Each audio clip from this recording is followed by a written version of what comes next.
All right, we're back from closed session. City Attorney, do we have any reportable action from closed session tonight? No reportable action, Mr. Mayor. Thank you, City Attorney. With that, we are going to adjourn this meeting and we will reconvene for our regular council meeting and after a very brief 3-minute break. Thank you.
Okay, everybody, thank you for your patience. We are going to get started with our regular city council meeting. It's April 21st, 2026 at 6 p.m. and some change in the Selma City Council chambers, 1710 Tucker Street in Selma, California, 93662.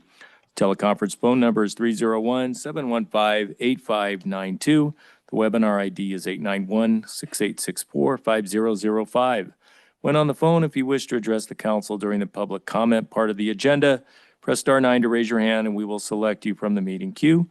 Press star 6 to unmute and mute yourself. Notice to meeting attendees, members of the audience shall not engage in disorderly or boisterous conduct, including the utterance of threatening or abusive language or other acts which disturb, disrupt, or impede or otherwise render the orderly conduct of a city council meeting infeasible. Before we get started, I would like to have a moment of silence, please, for Mr. Refugio Ramirez and Deputy Sheriff Randy Hoppert, who was killed in the line of duty. Would everybody please bow your heads?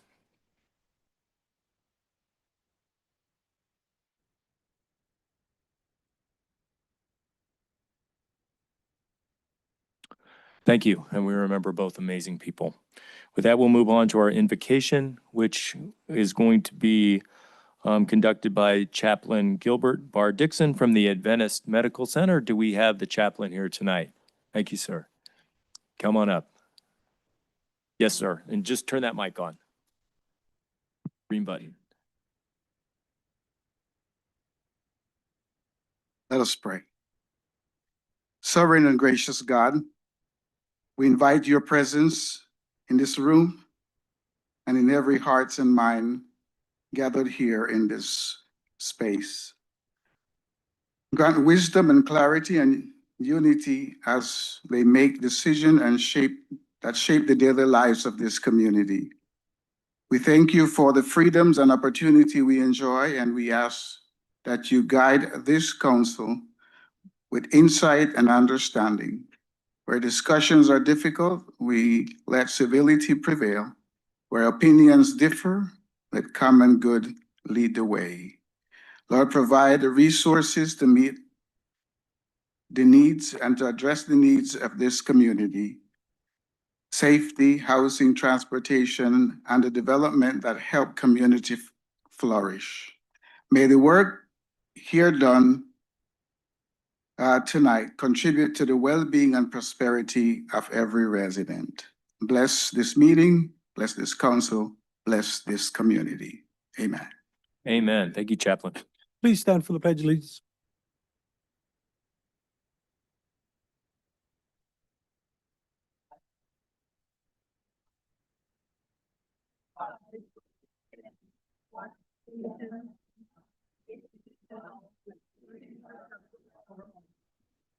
Would you call the roll, please? Councilmember Avalos, Here. Councilmember Oseguera, Here. Councilmember Trujillo, Here. Mayor Pro Tem Guerra, Here. Mayor Robertson. Here. Potential conflicts of interest. Any council member who has a potential conflict of interest may now identify the item and recuse themselves from discussing and voting on the matter. Agenda changes or deletions to better accommodate members of the public or inconvenience in the order of presentation. Items on the agenda may not be presented or acted on in the order listed. Additions to the agenda may be added only pursuant to California Government Code, Section 549.54.2b. City Attorney, do we have any such changes or deletions tonight? Nothing to add or to delete, Mr. Mayor. Thank you, City Attorney. Oral communications. At this time, any member of the public may address the City Council regarding any item on the regular meeting agenda over which the council has jurisdiction. No action or discussion will be taken on any item not on the agenda. Issues raised will be referred to the city manager for review. Members of the public are asked to limit their remarks to 3 minutes. Do we have any oral communications at this time? Please step up.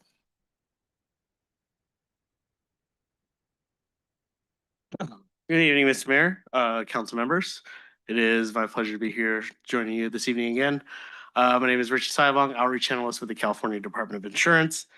I'm calling to respectfully call your requested supported package of wildfire and insurance reform bills currently under consideration at the state capitol. These measures are authored by Assembly members Mike Gibson, Lisa Calderon, and Senator Steve Padilla, and they are focused on addressing ongoing recovery challenges in wildfire impacted communities across California. The first bill is AB 1795, authored by Assemblymember Mike Gibson, would establish a clear public health standards for smoke damaged homes. After wildfire, many homes that may appear structurally sound but still contain hazardous smoke contamination without clear standards. Homeowners often face delays, disputes, and uncertainty regarding remediation and insurance coverage. This bill creates clarity, protects public health, and streamline recovery. The second bill is SB 876, authored by Senator C. Padilla. It strengthens disaster recovery protections and expands living expense coverage. Families displaced by wildfires are often out of their homes for extended periods. This measure helps ensure residents have adequate coverage for temporary housing and related costs, reducing financial hardship during a time of crisis. The third bill is AB 1680, authored by Assemblymember Lisa Calderon. Reforms and increases accountability within the FAIR Plan. As more Californians turn to the FAIR Plan due to insurance market instability, it is critical that the program operates with transparency, sustainability, and stronger consumer protections. This bill aims to improve oversight and help stabilize the insurance market for wildfire impacted communities. Together, these measures are designed to speed recovery, reduce coverage gaps, increase accountability, and strengthen long-term community resilience. Local government support is incredibly important in advancing policies that directly impact residents, and I respectfully ask again for your consideration and support. I'm also happy to provide a fact sheet with each of these bills, along with a brief survey, and I would also welcome the opportunity to deliver a presentation. City manager there. Provide a legislative update on this, and thank you for your time, leadership, and your continued commitment to protecting our community. Thank you. Just wondering if you have a template letter of support you Yes, as sir, I a do. provider could provide to our city manager so we can review it and potentially sign that and move that forward. And what's the deadline? I believe we still have it in June. It just passed the assembly floor with the first reading, so it's still moving along. We'll have some time here. Yes, sir. Great. If you get that template to our city manager, you can get it in front of the council and we can put it on the next council meeting agenda or one after that. Or the city manager can sign it on our behalf if we have a consensus after we take a look. Yes, sir. Thank you. I have a question. Yes, ma'am. I'd like to know, will you be or will the state be enforcing California Fair Plan to make amendments for these type of coverages? Because I know for a fact they don't offer these type of coverages now. So the comprehensive part of the discussion that we're having with AB 1680 is to have the FAIR Plan offer, liability and water damage, which they haven't done before. Right. So it is going to be a little bit of pushback in between the assembly and, many of the insurers because it is backed by the insurers, the FAIR Plan. So it is an uphill battle. And just piggybacking on that, will there be any added perils added to the property coverages by any chance in any of these bills? That can definitely be open for discussion. I mean, the bill itself does go to public comment. So, as more as the public garners support and points out different issues and concerns, definitely the bill can be revised to adjust those as well. Great, thank you. We'll be talking. Thank you. Appreciate it. Anybody else with oral communications at this time? Have anybody online or on the phone with a comment? Mayor, I see no hands raised. Thank you. With that, we'll move on to our special presentations part of the meeting. Our first special recognition is the Selma City Council congratulating the Boys and Girls Club of Fresno County on their flag football tournament championship. Communications Director Moreno. Mayor and members of the council, what you have in front of you is a certificate of recognition to the Boys and Girls Club of Fresno County flag football team. The city is presenting the certificate to the All-Star flag football team for winning the 49ers NFL regional tournament at Levi Stadium and advancing to the 2026 NFL flag championships in Indiana. Your teamwork, dedication, and achievement have made your community proud, boys. Thank you.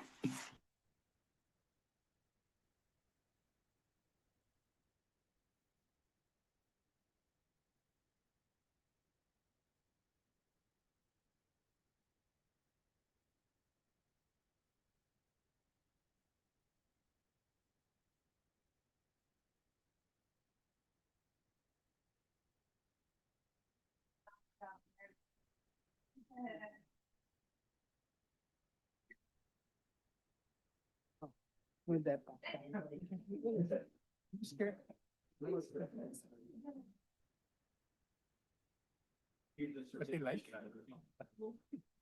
Oh. Let's get everybody in the back, in the front, there you guys go. Bring the little one to the front. Yeah, well, hello to the front. Well, you guys want to come to the front? You guys want the adults in the back?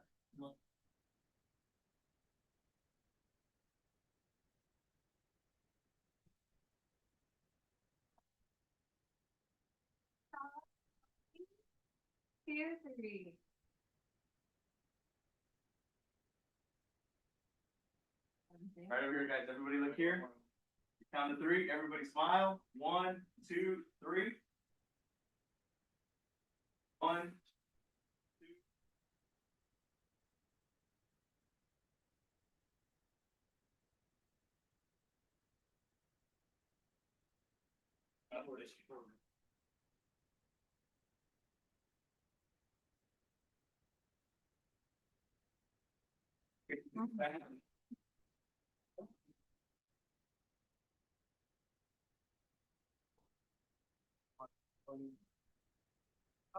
Yeah.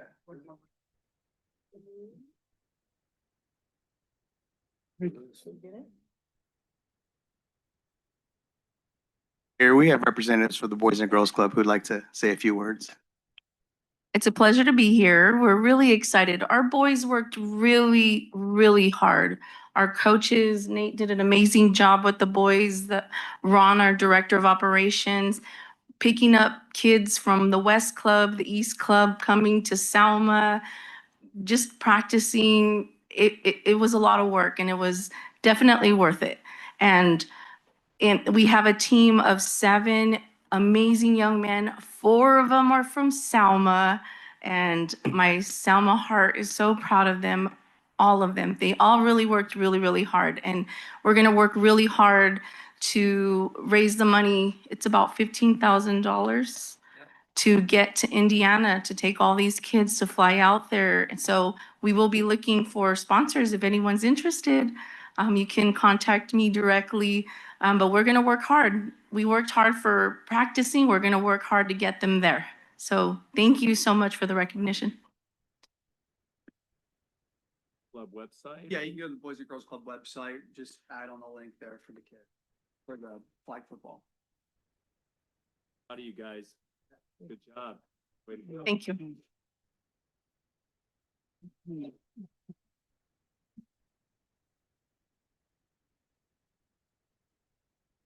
Before we go on to the next item, I would like to make a comment. I would like to wish Rachel a very happy birthday. She turned 22 today, she said, so I don't know if I can believe that, but happy birthday.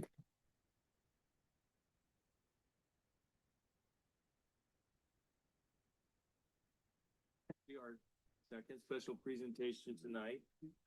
Another special recognition, which is the Selma City Council recognizing Mid-Valley Disposal in appreciation of their continued sponsorships, services, and support of community events.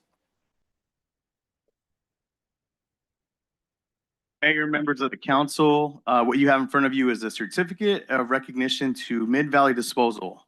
The city would like to recognize them for their generous event sponsorship, outstanding community outreach, and continued service to the city of Selma. Your partnership and support helps strengthen our community and enhance the quality of life for Selma residents. Thank you. Say something, Joe?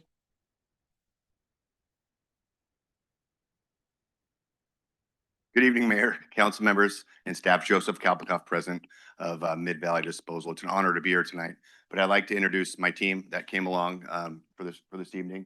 Peter Engel, operations manager. Alfredo Alvarez, operations manager. Thomas Hammond, recycling programs. Isaac is a operations district manager, I should say. Sorry, kind of over all of these guys. And the birthday girl, Rachel, here with us tonight. Thank you very much for honoring us. It's been a great run so far, about 21 months, I believe. I know it was the transition is tough. I think that we got over the rocky parts and are finding our groove and our way of life in your community. And we definitely appreciate your support this evening. I'd say the same thing. We made the tough times through the transition, and now we're smoothing it out, and just been hearing great things about Mid-Valley from the folks, and dealing with you guys. You're always there for us, and you're a great participant in our city. So thank you very much for everything you do for our city. We really appreciate you. Got a certificate to present? Okay.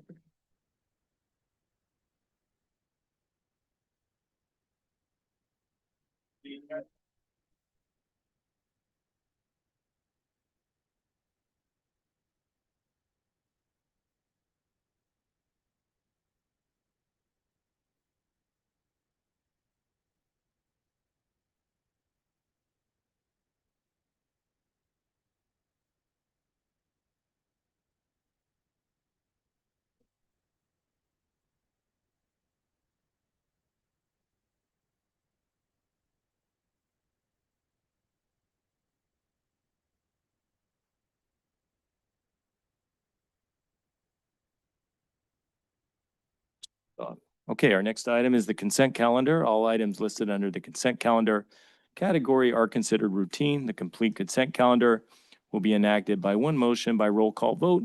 For purposes of discussion, any council member may have an item removed from the consent calendar and made part of the regular agenda. The council can then approve the remainder of the consent calendar. Does anybody have any items they would like to remove tonight? Okay, I'd like to remove item 2.3. Is there a motion to approve items 2.1, 2.2, 2.4, 2.5, and 2.6? I'll make a motion. Second? Okay, call the roll, please.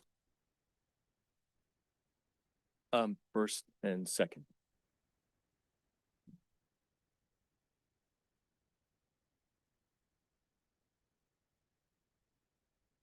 Councilmember Avalos, Yes. Councilmember Trujillo, Yes. Councilmember Ortigosa. I'm like, who's that? Oseguera, Yes. Mayor Pro Tem Guerra, Yes. and Mayor Robertson. Yes. Okay, item Motion 2.3. This is the cash and investment report. Director Moreno, thank you for providing this. This is so much more information than we ever got before. Thank you. This is really good. The question I have on the portfolio investments is the Umpqua Bank Public Funds Money Market. I'm noticing that there's a $4 million balance in there, making a whopping 0.01% of interest. I know when the previous finance director many moons ago negotiated that lower interest rate consolidating all this city debt, that was a condition of Umpqua that the city would keep some funds there. My question to you is, what is the minimum amount of funds that can be kept in their money market? Because I'd much rather see city money in the LEAF than the Umpqua public funds making 100 times that interest rate than what we have currently. Check into that. Okay, I thank you. think it was a minimum and that's what 4 million was what they wanted, especially when they did the bond. So that's why it's that amount, but I'll double check to make sure. I'm just wondering if there's like a time limit on that, if there's, time when we can take that amount out, Thank or if you. that's negotiable. Thank And you. we can send that out to council once we have that information. Great, sounds good. Okay, I'll make a motion to approve that. Is there a second? I'll second. Call the roll, please.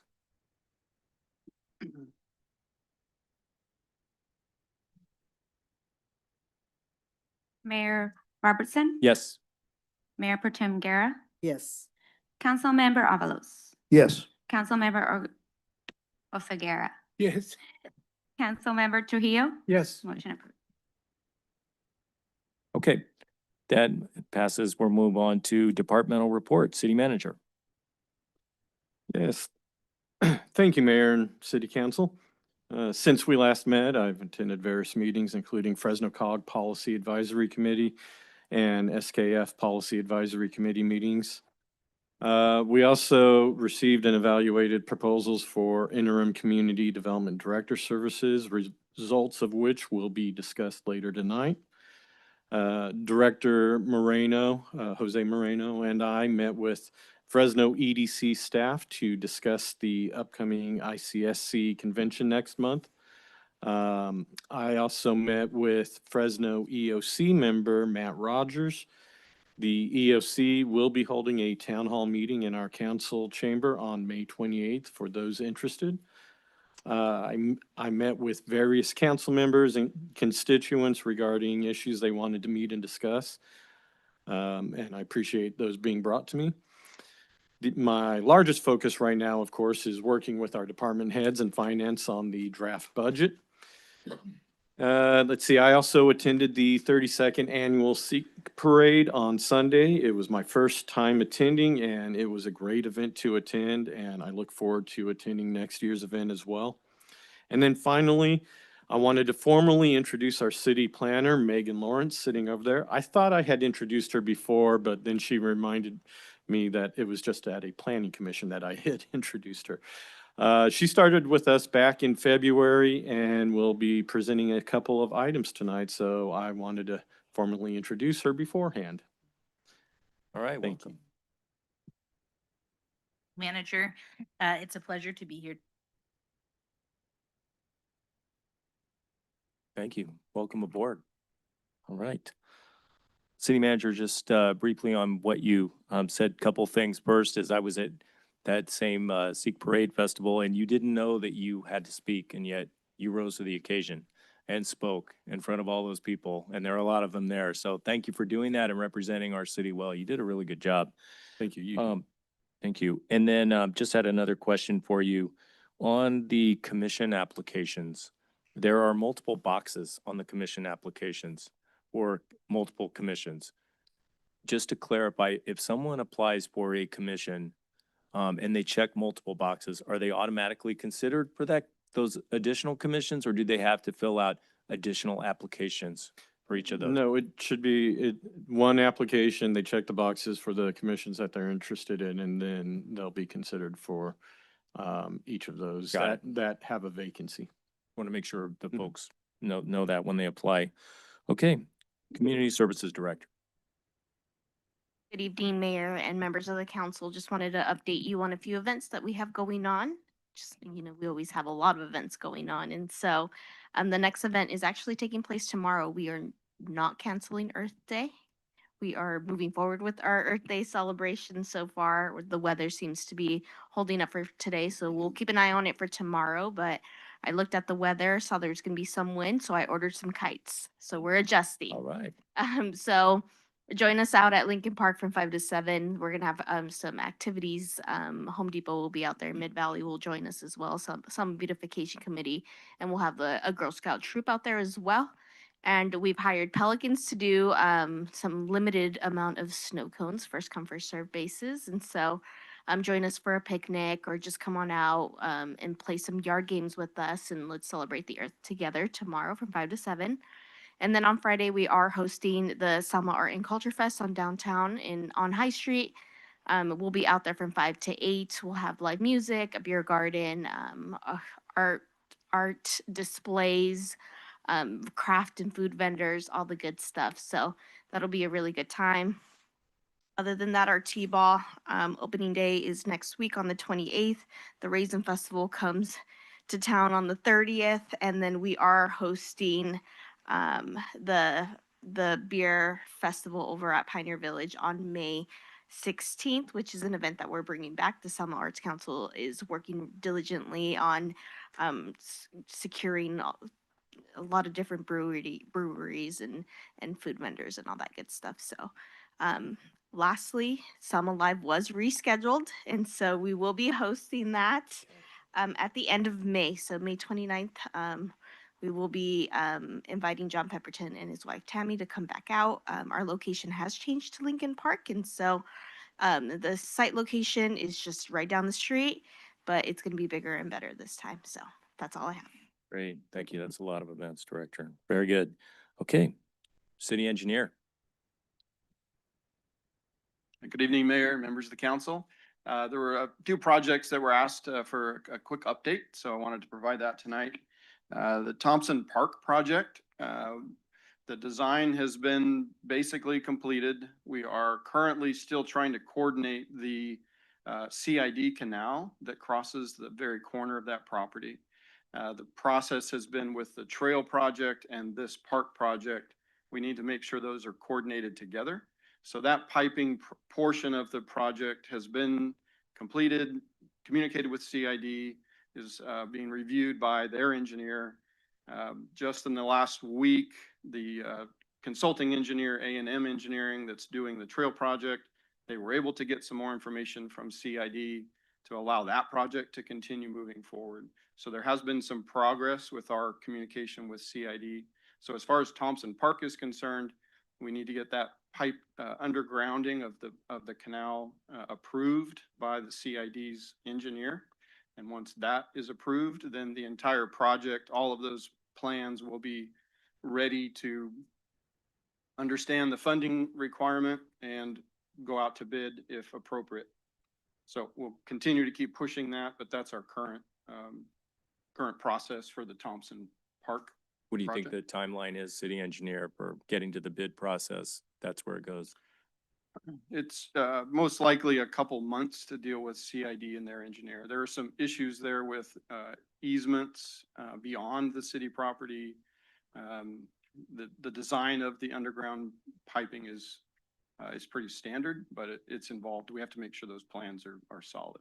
So. And then I'm meeting with CID this week to discuss this and other projects that are going on that we are coordinating with them to see how we can move stuff along quicker. Good, maybe you could bring up all that vegetation around that's growing all around the canals behind their fence. Always an issue there, but they want to take care of that. So thank you. Anything else, city engineer? Sure. A couple other projects. The Rockwell Pond project was asked for an update. There hasn't been any movement or new information there, and the city manager has met with the county administration office as far as the ownership of that parcel. As I think the council knows, there are some restrictions on if the county would transfer that land to the city based on the tobacco funds and the money that they used. There's restrictions on revenue generation and certain things. So there still needs to be a discussion with them or some type of avenue forward. According to city manager's info that he gave me, purchasing the property at fair value is most likely an avenue. So, but no, we're not working on that or not moving forward with any design, but that's the current status of the land for that project.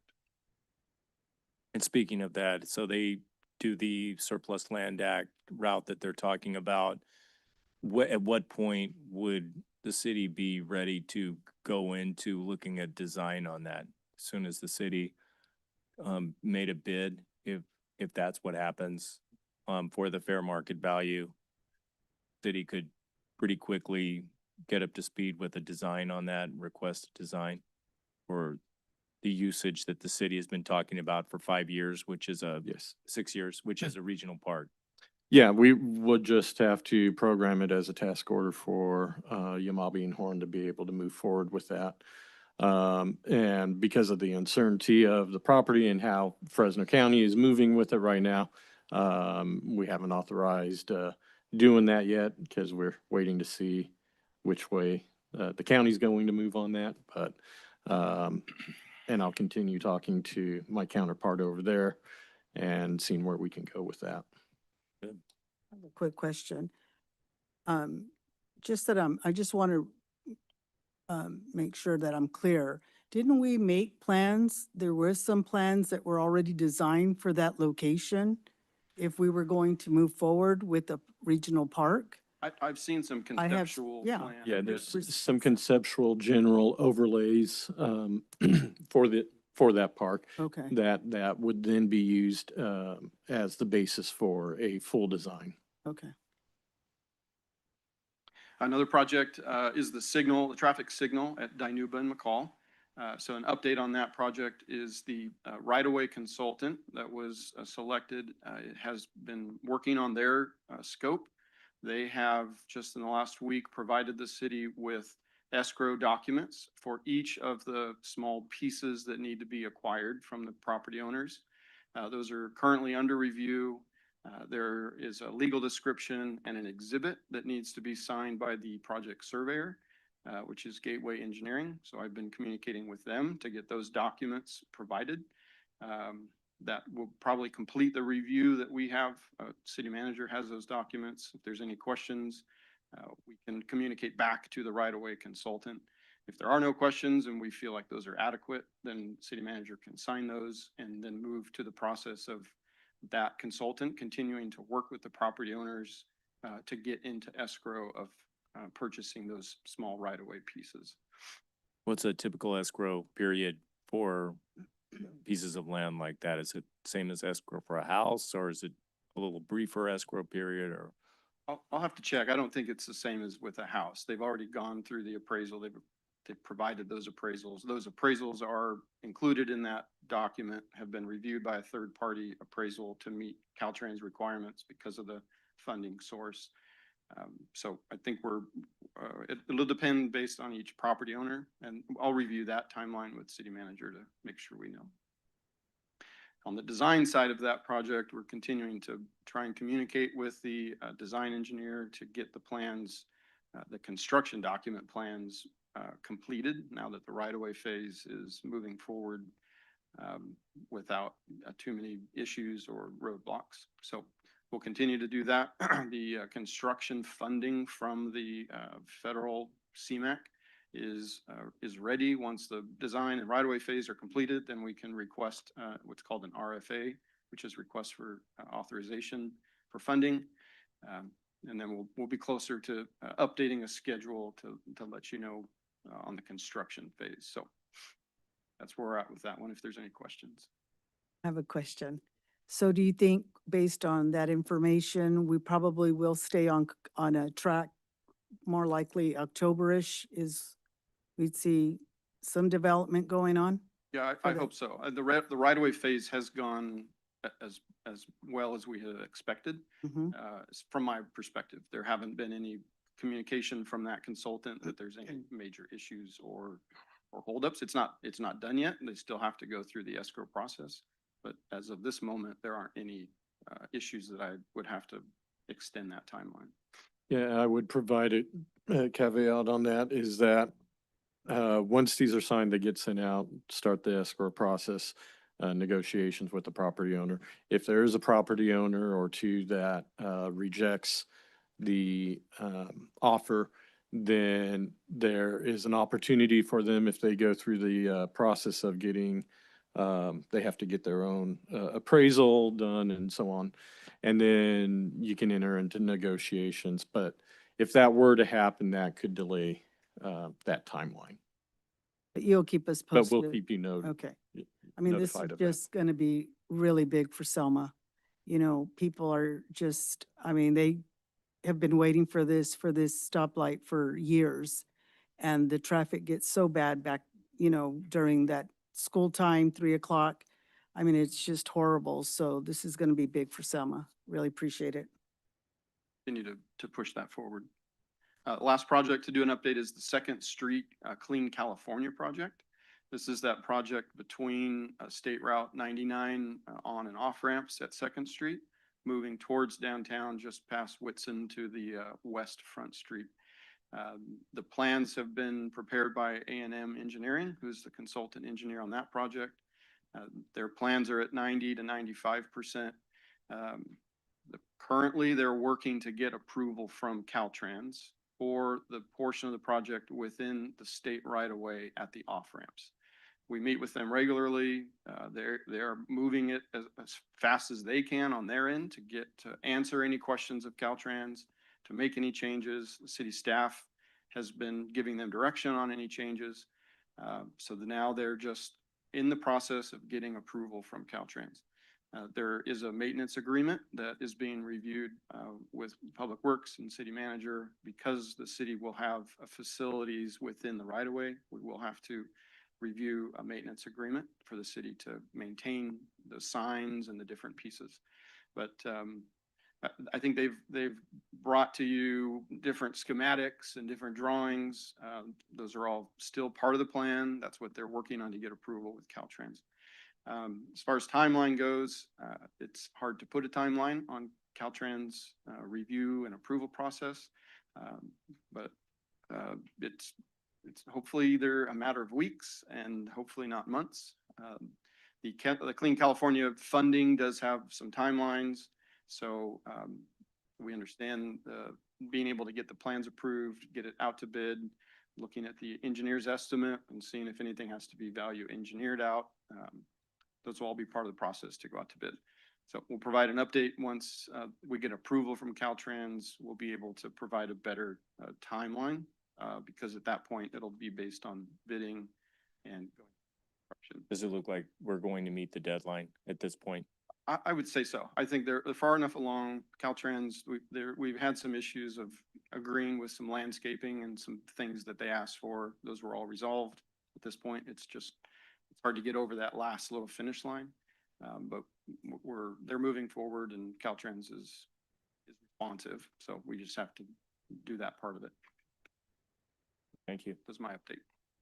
All those projects are really, really important to everybody in Selma. So thank you for keeping us informed on that and moving forward. Communications Director Moreno. Mayor, members of the council, last week was Dispatcher Appreciation Week, April 12th to April 18th. And in collaboration with the Selma Police Department, I created some video content that highlights the work that they're doing in the communication and dispatch unit. And I'd like to play that for you all right now.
Yeah, I just felt it was important that the community knows the faces behind the voices if they've ever called the PD or the 911 emergency line. And speaking of, I wanted to remind council or put it on the radar that there is an emergency response drill on Saturday at Selma High School. It's a collaborative effort between the police department, fire department, Selma Unified, and other agencies. They'll be running drills at Selma High from 7 to 3. You're going to probably see some road closures on Wright Street and Huntsman. But if there are any residents that call you or alert you that they'll see a helicopter or ambulance, again, it's not an emergency. It's just a drill. They're running drills for all the agencies to practice their work out there. Good heads up. Thank you. Appropriately, Police Chief Alcaraz. Thank you for that. That was an awesome video. Depicts what the hard work that our dispatchers do and all of our staff. So thank you again. Just as a note, last year, the dispatch center handled 37,000 calls for service in 2025. That's a lot of phone calls, so a lot of disbursement of resources. But to that, we met with the Floral Avenue Corridor business members last week just to discuss some of the code enforcement violations, quality of life violations in that area. The agents of those businesses were extremely receptive. So we're continuing now to work, and I want to make sure that they knew that they could trust that when they called, we'd get a response, and they've been calling and we've been responding. And I think we really working drastically to improve that area. So we're very happy with that and that collaboration with those business owners. To that note, we've just invited the McCall Avenue business owners, and we're meeting with them on Tuesday, April 28th at 9 a.m. in the community room to discuss some similar quality of life issues and code enforcement violations. Again, the purpose of this is to ensure the quality of life for the citizens of Selma, but also aesthetically improve these areas so that when people come into Selma, they feel welcome and everything looks, it looks safe and they are safe, as our annual update will indicate in a few weeks. So, and that's it for Selma. Forward to that. Thank you, Chief. Thank you for reaching out to the Floral business owners as well. That's very good that you got a really positive reception there. Public Works Director Han. Mr. Mayor, members of the council, only one item to update on tonight, and it's for the community citywide cleanup event. Will be happening beginning this Thursday, the 23rd. It will be a 3-day event held at the Nelson and McCall lot the last event was held at. And we are working with Mid-Valley currently to get that all set up to begin that operation on Thursday. Are you going to do the one-way traffic again? Are you going to repeat that? We will have the same setup for the traffic coming in and out of that facility or that lot for that event that we had last year, yes. Thank you for that update. Appreciate it. I have a question. Director, what about I had asked Jason about, I'm sorry, city manager, sir, about the beautification of the parking lot on First, is it First and High? Behind the beauty salon? Trees. Yep. I know we talked about, making it nice. His downtown is really nice, and that's kind of, look kind of ugly over there. So we actually have that as one of our regular business items, number 4.6. That's going to be discussed by the city engineer. But we are looking at that and funding to actually get that project underway. And he can elaborate more on that during the regular business item. Yep, just a quick, not question. About 10 months ago on Nelson and Highland, we had a junk driver on one of my properties take out the barricades.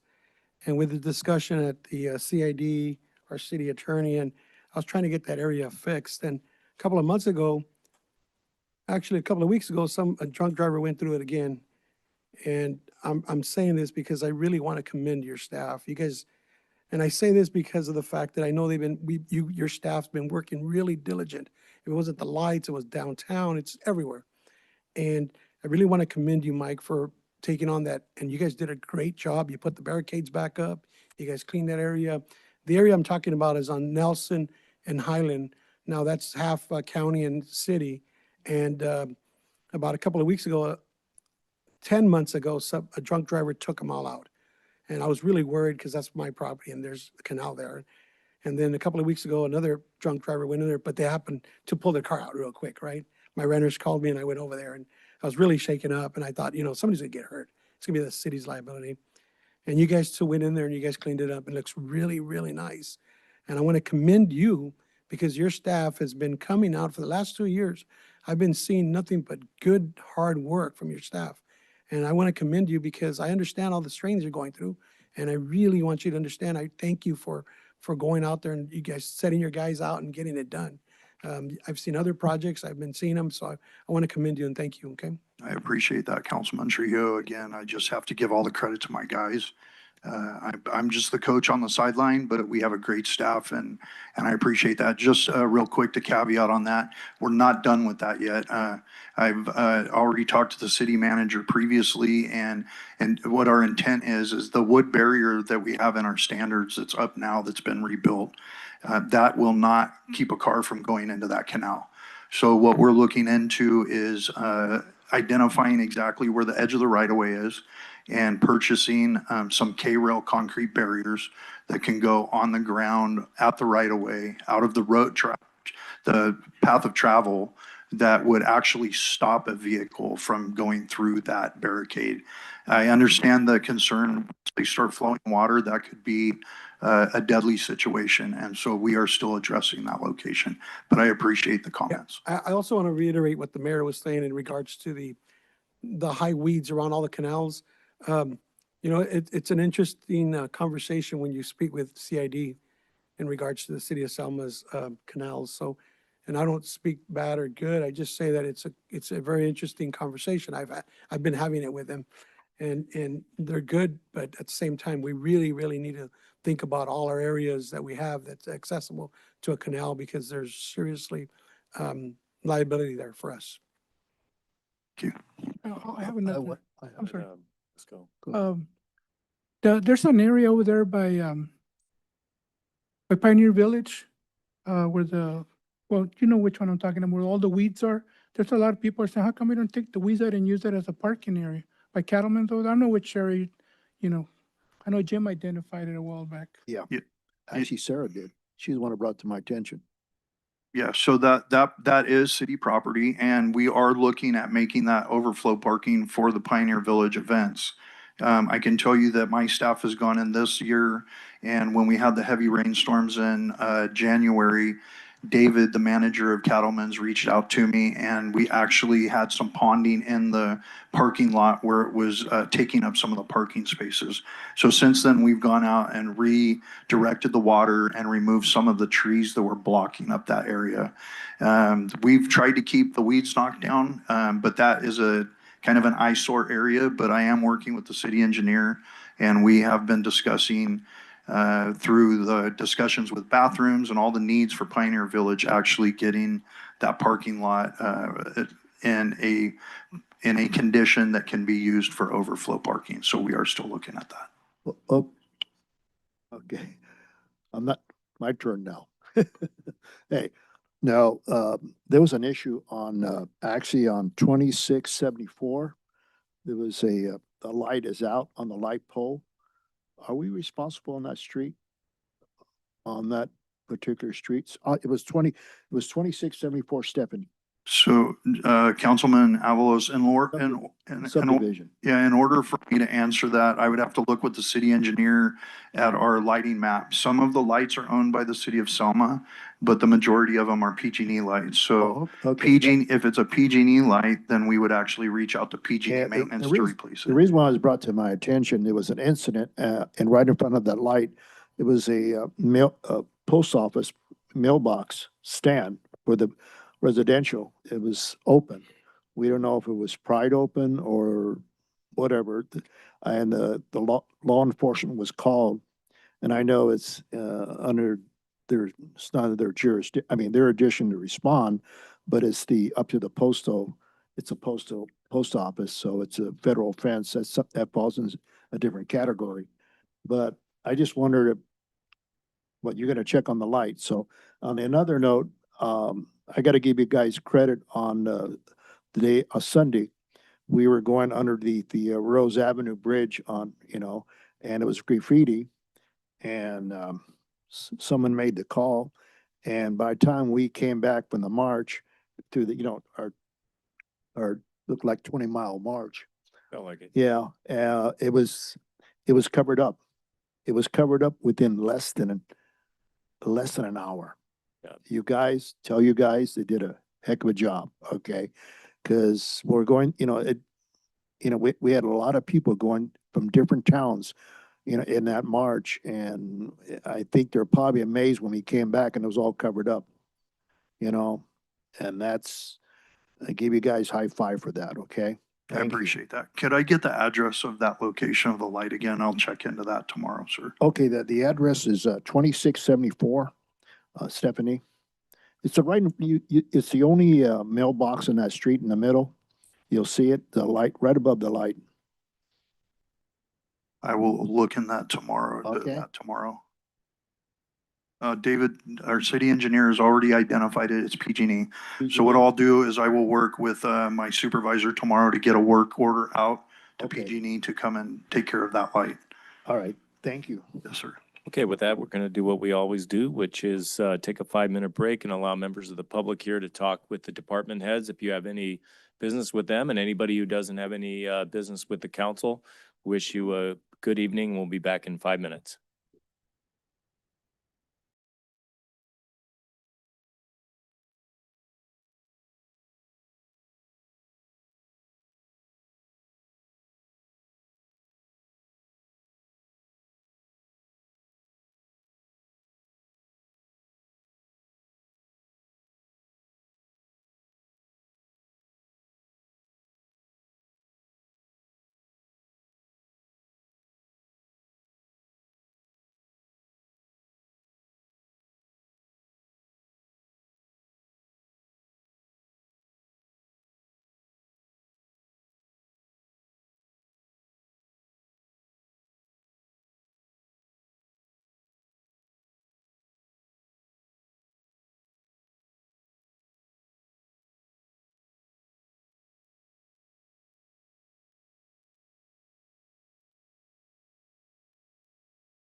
All right, we are back and going to move on to our next item, which is our regular business agenda. Item 4.1, information only, grant activity update and upcoming funding opportunities. Informational report by Sonia Hall with Granite Solutions. Hello. Good evening, Mayor, Council. So we have applied for several grants. We've been awarded actually for the ABC grant, OTS for $13,894. The Caltrans Clean California. Now it says total grants award on the report 413. It's actually 313,894 because I'm not including the match. So the grants that we have submitted are the T-Mobile grant for 50,000. That's for the bathroom at Pioneer Village. The other one is OTS, Selma Fire Department, and that is for equipment. And OTS, Selma Police Department. And we applied as well for equipment and for overtime. And the Clean Air Resources Board planning a capacity grant for 500,000, and that is to focus on EV charging readiness, planning for the city's future zero emission infrastructure investment. And then the Build grant, which is for the 99 Floral Exchange planning. And that is basically to look at that area and when you have your new development coming in to find other alternative routes and figure out the issues with traffic and the modeling there in that situation and getting onto the freeway. The next one is the cybersecurity grant for 250,000. And that is to update your technology and cybersecurity within the city. The Arts in the Park for 75,000, and that is for the visual arts. It's for the Lincoln Park Visual Arts Culture Demonstrations. And the ones that we are currently working on is California Arts Council for general operating support. And we are looking at the Grants for Arts Projects program. The USDOJ, I'm sorry, let me go up here. Oh, the California Parks and Recreation Natural Resources Agency for Urban Greening Grant. I wanted to use that to partner with also the Prop 4 State Parks Grant. And that is the next one, the State Parks Grant for your new park. And then we also have the Governor's Office Land and Climate Innovation Extreme Heat, the Strategic Growth Council Community Resilience Programs.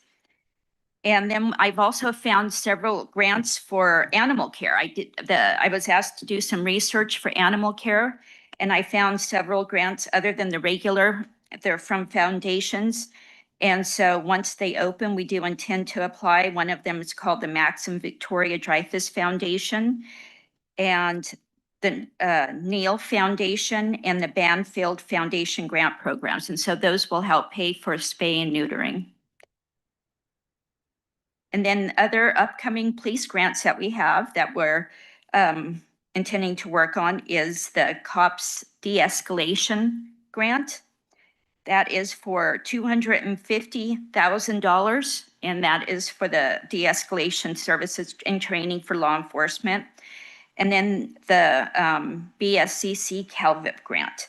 And that goes up to from 1 million to 5 million, and that is to address youth violence. And then we also have other fire grants coming up through the California State Fire Capacity Grant for $225,000. And we do have some foundation grants as well for equipment. One of them's Firehouse Sub-Grant, the Leary Foundation, Firefighters Foundation. And then we have the big one that will be coming up later in the year, which is the FEMA AFG, Assistance Firefighter Grants, and the SAFER Grant for staffing. So we are also looking at helping the city with housing programs. And so that's just something that will take some time to put in place to set up your program first before we can apply. And that's through CalHome. And with CalHome, we're able to apply for up to 3 million on that one. And so that would be for first-time home buyer, owner-occupied rehab, and even funds to build ADUs. So that's my report. If you have any questions, I know I gave you a massive written report. Appreciate that. Anybody with questions? Just not a question, just thank you for all you're doing. I hope we could get down to the realization of what we're actually receiving and, but just thank you. Any effort to assist the city of Selma is a good effort. So thank you for that. Thank you. So the spay and neuter, I know there's some, a movement by someone in, the House, the Assembly to, move that forward.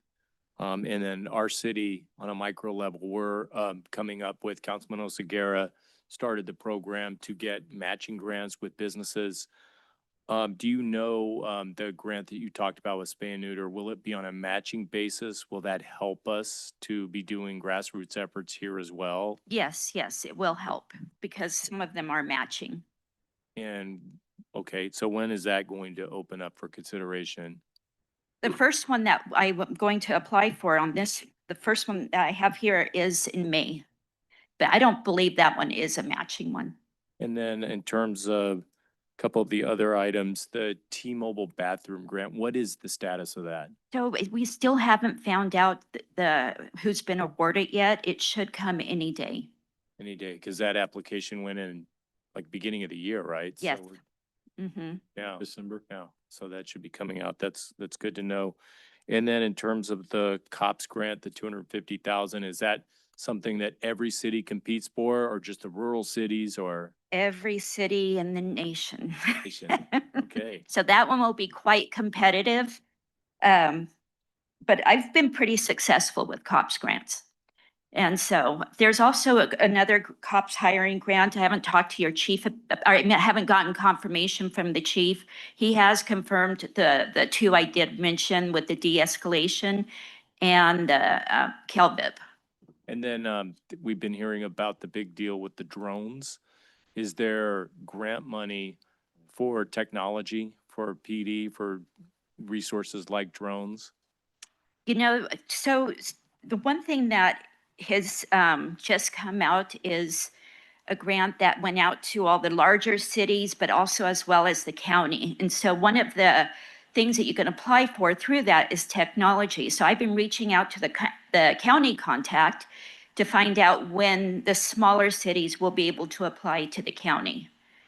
And so that's where I have seen the availability of technology. So it would go to the county and then the cities would apply through the county through a cog or something like that. Mhm, yes. And then, okay, and then finally, in terms of the PD, again, public safety, we've been seeing that Bearcat in the news. The city doesn't, have 600,000 for a vehicle necessarily, but are there grant opportunities for specialized equipment like that that the city normally wouldn't be able to afford but could apply for? I can search for something like that. But right now, I can't think of anything on the top of my head for something that large. I saw that they had owned, Tulare County had owned that with Fresno County, like a partnership there. So those are two really big entities, but I'm wondering if some of us smaller cities, like some of, Kingsburg, Selma, Fowler, Oh, yeah. maybe Very, partner up very good. to have idea. something like that and be Mhm. ready to go in emergencies, which none of us think we want to have, but could definitely happen, as we saw a couple weeks ago. Yes. Anybody else? Okay, Sonia, on the note, on the parks, park grants and stuff like this. Now, is there, how would I say, under the guidelines, when you apply for those park grants, in other words, can we, I want to say, reapply certain areas, say, hey, like, the example, let's say, we want to do a grant for Pioneer Valley, rich, beautification type. because, you know, a lot of the weeds are growing, a lot of, there's part of the historical society group in that particular area. But is there money there to, how would I say it, historical money, and also park recreation money to restore those areas? That's the question I'm gonna ask you. So I mean, is that- there two that's- entities there or just the one? that would be just the one, but there's, SHPO sometimes does have some funds, and even the National Historic does have funds for things like that. But for a project where you want to restore the park and beautify the park, I would look at something like Land and Water Conservation Fund. And unless you want to use your state fund that's coming out here real soon, but I think that we were going to use that on a new park. So, but there are funds that you can use for rehab of a park. Because, because the park itself has two entities, I mean, it's historic and it's a park. Yes, it's And a very beautiful park. So, Mhm. I just want to put them together and, create a great basis of the park, you know what I mean? And on another note, um, as far as the Air Quality Board, energy, clean air, is there any funds for solar, as far as putting solar in parks? I mean, total, with zero cost? I don't really see anything from the Air Board for that. The Air Board is, but we did apply for a planning grant through the Air Board. Yep. And that planning grant is something that will look at all of those options. Once we have identified exactly what you want to do, it's possible we can take that grant and then apply for an implementation grant. So once we are able to get the planning done, we can identify things like that and then pursue that. I'm right now actually implementing. It's an $8 million implementation grant. I'm administering that money there. grant. I know there's money there. I Yeah, know. there is money I there. know. Because I'm on that board. I know there's money there. That's why I asked you that question. Mhm. Okay. So we did apply for that grant for $500,000, and uh, I hope we get it, so we're able to move that forward. But like I said, I am working with actually City of West Hollywood in their implementation. So Oh, okay. yeah, it does fund a lot of great things. All right. And so, Thank you, Sonia. Anybody else? Members of the public with any questions? Anybody online or on the phone with a question for Sonia tonight? Mayor, I believe we did have a hand raised earlier. Great. Peggy, I'm opening your mic now.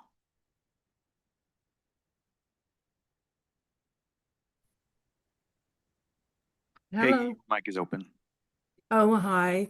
When I heard TNR, that's when I raised my hand. Are we going on to another section that has TNR discussion? Is it, Directly, we're going to be talking about spay and neuter, Peggy. that's what I want to be involved Yeah, in? stay tuned. I jumped the gun. Thank you. That's okay. With that, we'll bring it back. Thank you very much, Ms. Hall. Thank you. Appreciate everything you're doing for the city. That was an information item. With that, we will move on to item 4.2, which is an action item. Consideration of resolution 2026-36R, approving a spay and neuter sponsorship match up to 6,000, which I believe Ms. Baum was waiting to hear. Report, please. Absolutely. So good evening, Mayor, members of the council. What you have in front of you is a resolution approving an up to $6,000 worth of monies to match the current funding that we have for our ongoing spay and neuter program that we are implementing over at the Selma Animal Shelter. So with that being said, we've received $4,000 from Cal Water, 1,000 from the Toro Local Market, 200 from Les Schwab, and then we have identified about $1,000 within our current budget to support this as well. And so, yeah, we're just looking for a city council approval to assist with this program and basically double our monies to make sure that we're able to provide spay and neuter and TNR within our community to to assist with our overpopulation within dogs and cats. Great, thank you. Any questions or comments for Director Fletcher? I have a question. I just want to confirm, this program is going to be strictly just for Selma residents, is that correct?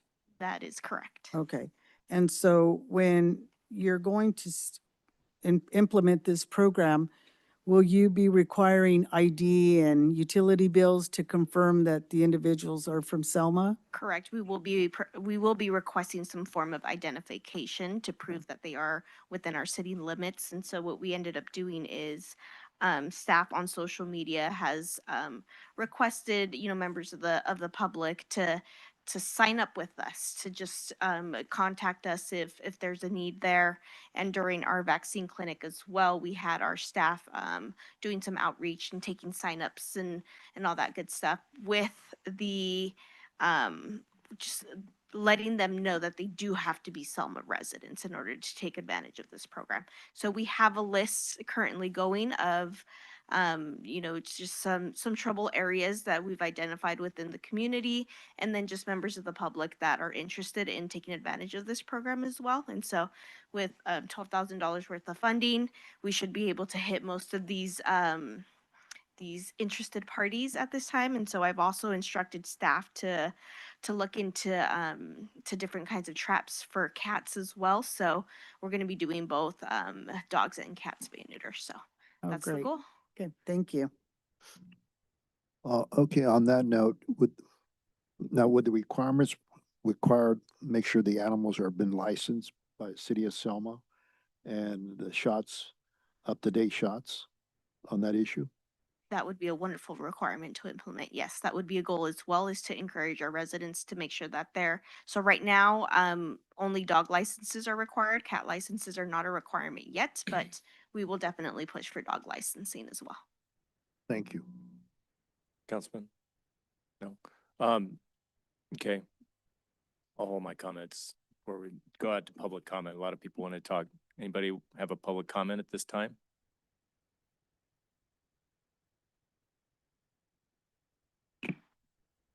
Rose Robertson, 1057 Mill Street. So are we able to speak now, or should we wait? Or the other one's to match, right? But speaking of the Selma citizens, to have access to the spay and neuter, have we reached out to Selma Pet Clinic, all the clinics here in Selma? Because it will be happening here in Selma as well, right? We're not going to have people driving to Visalia or any Fresno. We're going to have them, the money that we're receiving from businesses are from Selma.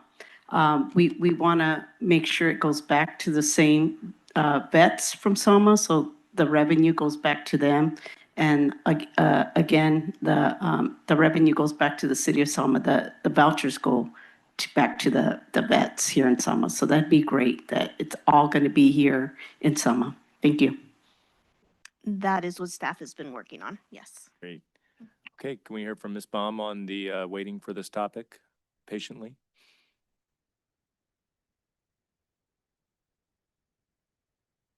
Peggy, your mic should be open now. Okay, gotcha. Wow, there is like a ton of questions going through my head, how everything's going to work. As you know, I have had a Facebook page and trying to get people interested for the last 4 years, and some of it was successful. I ended up more educating than getting volunteers to TNR, which is just fine. I took anything I could get to get the word out. My health isn't that great now, so I'm backing off, and I will be so happy to see this funding and to see a program started. Like I said, I have so many questions, so I think I'll save that for the city animal shelter, because there are a lot of things that need to be worked on. One thing, this is just TNR and abandoned cats. It's not people's pets. That would be a question I have. And I want to know, after they're TNR'd and returned back to their space, how that works, because some people do not want them there. some businesses do not want them there, nor do they want them fed. So there's a lot that goes with this just besides TNR, but it's a wonderful start and I thank you very much. And you really helped us in the city. Thank you, Peggy, for all your tireless efforts over the last 4 years championing the causes of uncared for cats out there. So thank you Yeah. for staying with it. Thank Oh you. yeah, I'm losing my Great voice inspiration. over it. Thank you, Peggy. I had cats last night. I took today in. There's a many dedicated here, but they're silent. They've been doing We're it. getting a good start, and you're a good voice for them. So thank Thank you so much. Thank you. Anybody else with a comment at this time? Good evening, Mayor and Council. I'm Brian Ramirez. Is there a specific number of animals for the voucher? Is there a limit on that? It really depends on how far the funding goes. So a lot of the spay and neuter programs, what you're gonna see is the cost of the actual operation is gonna be based on the weight of the animal. And so we're gonna go as far as we can with the monies that we have. Okay. So there is no official number. Got it. Thank you. A lot of questions just like that. So Director, the shelter used to charge an adoption fee. Is the shelter charging an adoption fee anymore to adopt dogs or cats from the shelter? Yes, they are taking donations at this time. It's not mandatory. It's not mandatory at this time. There is no set fee for it, but they do take donations and they receive a few. Yeah. So back in the day when Rose and I were volunteering, we would see the adoptions. There would be no animal that would get adopted without being fixed, spayed and neutered. Is that still the protocol of the animal shelter? It is still the protocol. So right now, the animal shelter is just doing that and incurring those costs. Correct. Yeah. With the spay neuter grant, is there thinking that some of that money will be applied to those animals that are sent out for adoption?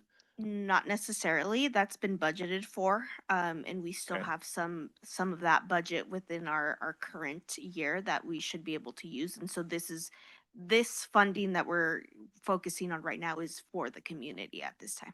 I would definitely agree with that because, and in the future, this is but a discussion for another day, but maybe return to those adoption fees because, you pay for the city pays for the spay and neuter, pays for the shots, the microchipping. There's some serious costs that are incurred in that. And people, when they come in and find their forever pet, they will usually be happy to pay a nominal fee to get their. We've been seeing that as Yeah. well. So we have been receiving donations when adoptions take place. I think right now what the goal was and something that needs to be reviewed as well, and I completely agree with you, but we're trying to limit and restrict the restrictions for adoptions as much as possible. So that way we can get these pets in appropriate homes. out of the Completely agree. And I would also remove any barriers for fixing the animals. I completely agree with Councilman Avalos. They should be licensed and, but after the fact. So when you bring them in, license them when you do it, but don't keep that from getting them fixed in the first place. Also, what I think, I hope I speak for the majority of our council up here when I say we want to see a report on this. I would like to follow this every month. I would like to see the number of spays and neuters. I'd like to know the name of the animal. We can't publish the name of the people who have the animals or if they're strays, if they're picked up. But I would, for us doing our due diligence, because, we've gone out and gotten these donations. Some of us will be donating. And for accountability purposes, I would like to keep track on this. Also, if we pass this tonight, it's gonna be 12,000. That's one-time money. So this is not gonna get renewed. If we never hear about it again, then we'll never look at it again, probably, unfortunately. But if you keep this in front of us, keep it in front of the public, people like Peggy, people who are, have a big heart for animals and volunteer, they will be on fire to do this as well. And we can continue to move forward. We've got our grant writers now working on a spay and neuter.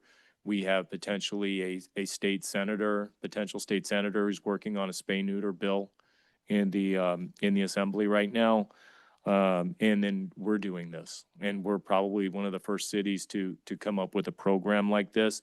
The need is everywhere, though. It's everywhere. They're animal overpopulation, and I think that's what we're going after. Last thing, I would also like to reiterate what we heard from the public tonight, which is keep it local. We don't need to take them to Hope Foundation. We need to keep that money local in our local businesses. I don't care who it is, whether it's Dr. Peel or South County or Selma Pet Clinic, but just make sure that you plow that money back into our local economy as well for the spay and neuters and promote it, and then also let's get started. I mean, now here's the bank. The money's ready. Good that we're going out and getting donations. That's awesome. But now I think the council's looking at the implementation phase of getting animals fixed. And so I would like to see, not the next meeting, and not the meeting after that, because we won't be here, but the meeting after that, I would like to see the first round of how many animals got spayed and neutered, okay? Does council concur with that? Having accountability and getting a record of that in the report from our community services director? That's fine. Okay. All right, is everybody ready? Okay, is there a motion to approve this item? Motion to approve it. Is there a second? Second. Call the roll, please. Councilmember Avalos, Yes. Mayor Pro Tem Guerra, Yes. Councilmember. You'll get it right sometime. Oh my God, I went blank. Oseguera. Oseguera. Councilmember Trujillo, Yes. Mayor Robertson. Sorry about that. And mine say yes too.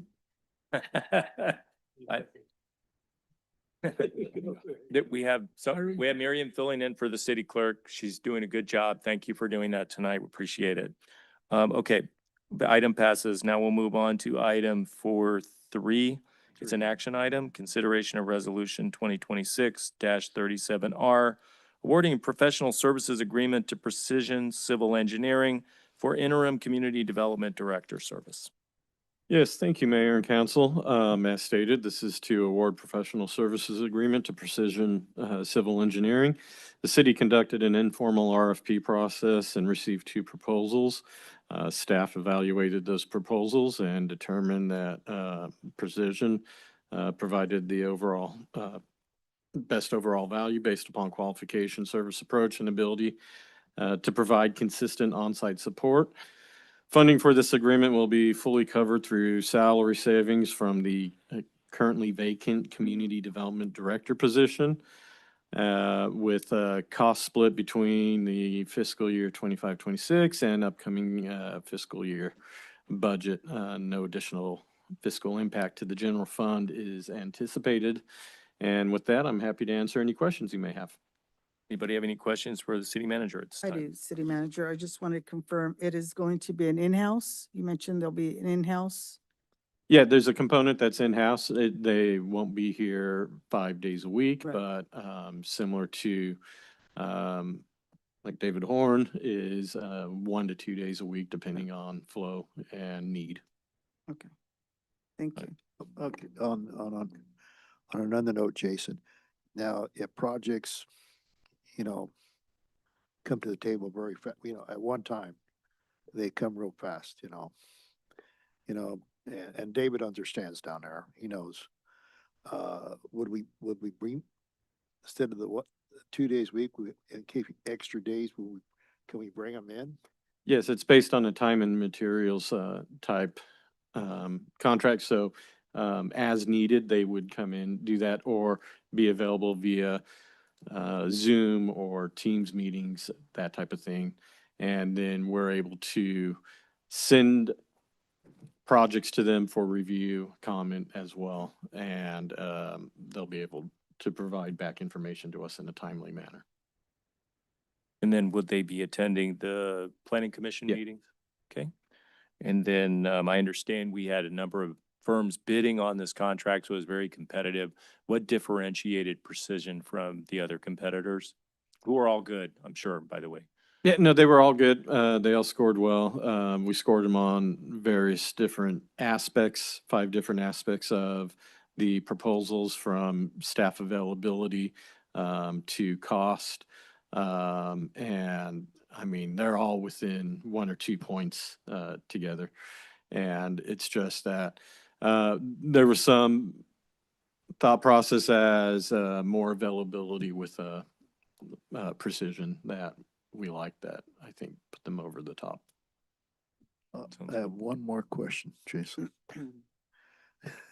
You know, I noticed on the report here, I noticed they were doing business with the city of Clovis, and all of a sudden, they business with the city of Clovis. Is it, they have their own engineer now, or I don't know what Oh. happened? Yeah, I don't know. And maybe they have comments on that. I don't know. But I do know that they do provide services to other agencies such as City of Kerman.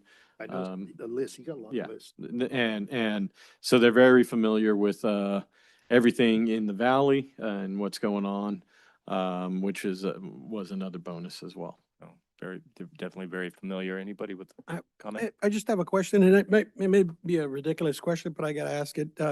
So many years ago, when we switched over our engineering to the engineering we have now, the prior engineer was working on some projects, and I'm just wanting to clarify that if an engineering company that where Precision comes in and starts working on some projects, will they be, just in case if they leave, will they be entitled to work that project and finish it, like the project we have with the one in Dinuba and McCall? That was a signed contract, full blown, that they had the ability that if they left, they still needed to be working.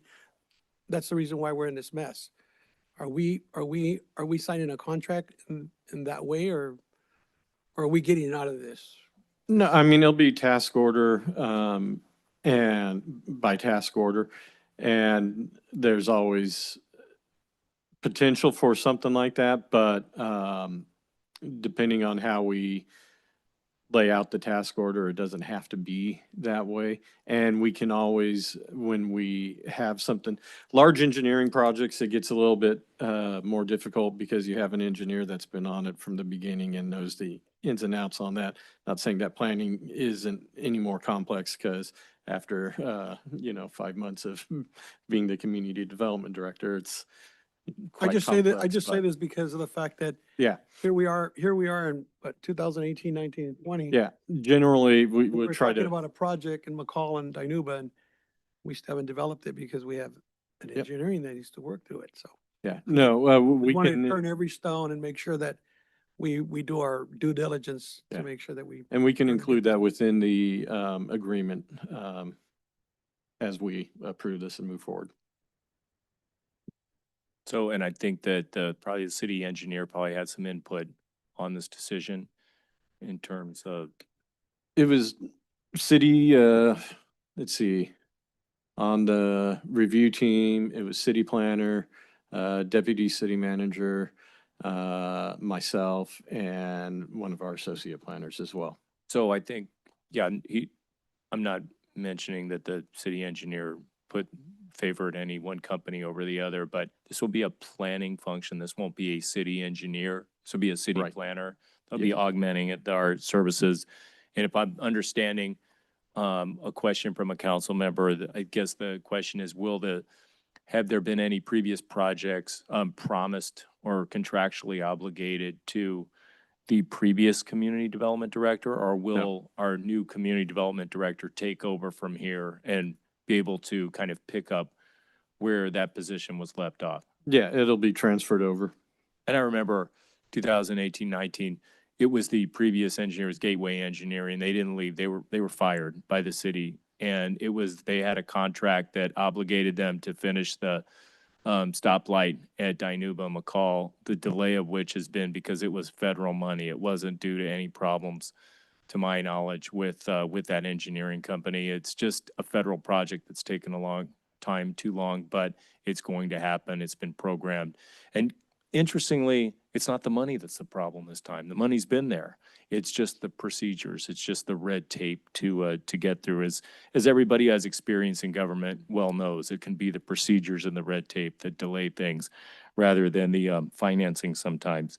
So we have the owner of Precision Engineering here, Mr. Ed Dunkel. Would you like to come up and say anything, sir? Thank you, esteemed mayor and the rest of the council. Thank you so much. It's an honor to be here, and we take much pride in being able to work with you. Actually, my personal roots run deep here. I'm related to the Nelson and Spomer families. If you've been here a long time, you might have known them. They're from the turn of the century, they've been around. So it's great to work with the city, and we look forward to working with your city manager and the rest of the staff and helping the city move along. And here to answer any questions you might have. Any questions for Ed? Thanks very much. Look forward to working with you. Thank you very much. Right. Is there a motion to approve this resolution awarding the professional services agreement to Precision Civil Engineering? I'll So make a moved. motion. I'll second. Call the roll, please. Mayor Pro Tem Guerra, Yes. Councilmember What's the Guerra? Jose Guerra, Yes. Councilmember Avalos, Yes. Councilmember Trujillo, Yes. Mayor Robertson. Yes. I apologize. Item passes. That will move on to item 4.4, which is a discussion item tonight. It's the City of Selma sign ordinance overview. City planner. Thank you, Mayor and Council. So what you have before you tonight is sort of a concise overview of the city's existing sign ordinance. This is a much longer set of regulations in our municipal code, and this is intended to be just a general overview of each of the key provisions, as well as the intent of the sign ordinance itself, and how staff sort of reviews sign permit applications once they're submitted to the city, along with the fees that are associated with each sign permit application submitted by members of our community. It's my understanding that you requested at your March 17th meeting an overview of this information to discuss whether the ordinance as it is now is working well for our community, if there's any weak points. So this has been brought to you tonight as a discussion item, and staff is requesting direction. If there's any interest in opening up the ordinance, any points of issues to consider based on current needs and the community's character and value. Great. Thank you, City Planner, for the report. Much appreciated. Council have any questions? Yeah, I have a question. I just wanted to confirm on the sign permit fees here that you have listed, and it says as follows: permanent sign, $590 fixed fee, a temporary sign, $235 fixed fee, a banner pole hanging fee is $265 fixed fee, and conditional use permit, $4,470. I can I mean, I understand the permit or permanent sign and the temporary, but the banner pole hanging fee, give me an example of what you're talking about for this. My understanding of that fee is it originates more in the public works permitting process, and it covers the cost of staff to physically hang signs, particularly in downtown. Okay. So an example, we just, at our last meeting, you reviewed a request from the P-Flag organization for an exemption of sign permit fees. Part of the fee that was waived for that group was that banner pole hanging fee of $265 along with the temporary sign fee. So that's typically where you see, in my opinion, where that fee comes into play is organizations that have banners, special event permits, or special event banners and signs, temporary signs. When the city is responsible for hanging them, that's where that fee comes into play. Okay. So the military banners is what you're saying is considered part of the banner pole fee where the public works has to go and put that up. So that's a one-time fee. Is that correct? That's my understanding. I'm not sure historically how the city has captured fees for that particular sign, but I'm happy to look into that Okay. and report back. And then also the conditional use permit. Can you give me an example of that? Yes, so certain types of signs, electronic reader boards, billboards, they tend to have a large structural component and a footprint on a property. Those types of signs require approval from the Planning Commission as a conditional use. And the city issues conditions of approval based on, location, size, lots of different factors vary into the conditional use review process. So that permit fee on its face is quite high when you're considering it's just a sign, but it could be a very large and kind of have a very large impact. So billboards, typically electronic reader boards, that's where that CUP fee comes in. And that's a standard planning fee, not specific to signs. So that's the city's general conditional use permit fee, application fee for all land use actions that would require a conditional use permit.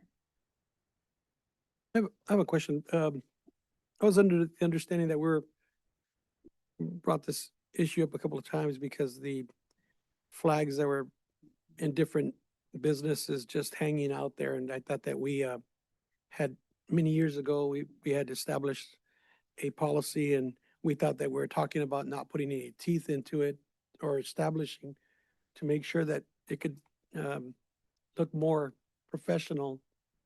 And so I appreciate this, but I appreciate the numbers and the explanation, but the question for me would be, what about those signs that are out there just hanging out on different buildings and just put a pole up, I'm a barber, put a pole up, I'm doing taxes, put a pole up, I do insurance, that are just sticking out everywhere. What's with our ordinance that we approved many years Yeah. ago? And how are we gonna, I thought that was the reason why we're not talking about raising fees, but talking about establishing and making sure to reiterate the policy or add teeth to it so we can come back and look a little more adhere to. And within our ordinance and what our city planner had put in there as well, there are a list of prohibited signs, some of those signs that you're talking about, animated signs, signs that are flashing lights or doing sound, signs that are within the public right of way.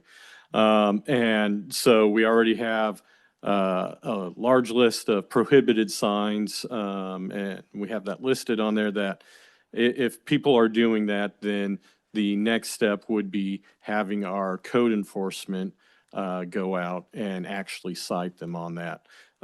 So working with our code enforcement, when we notice those or get those complaints and then having them go out, our code enforcement has been heading out and tackling some of these issues and moving forward with that. Chief Alcarez has been in discussion, as he mentioned earlier in his department report, with some of those corridors and talking about the sign ordinance as well. So that way they're in understanding of it. But we do have some of those signs that council was concerned about are specifically identified as prohibited in our current ordinance. It's just a matter of having our code enforcement go out and cite appropriately. During that process, a couple of years ago, we went back and we also discussed the fact that I think in order for the safety of our fire and our police department, we would require that the windows of all the businesses would be accessible for them to view, not being fully covered. And there's many businesses that now have their full windows covered. And what I want to bring up is the fact that if we place an ordinance and we require one to do, all should do.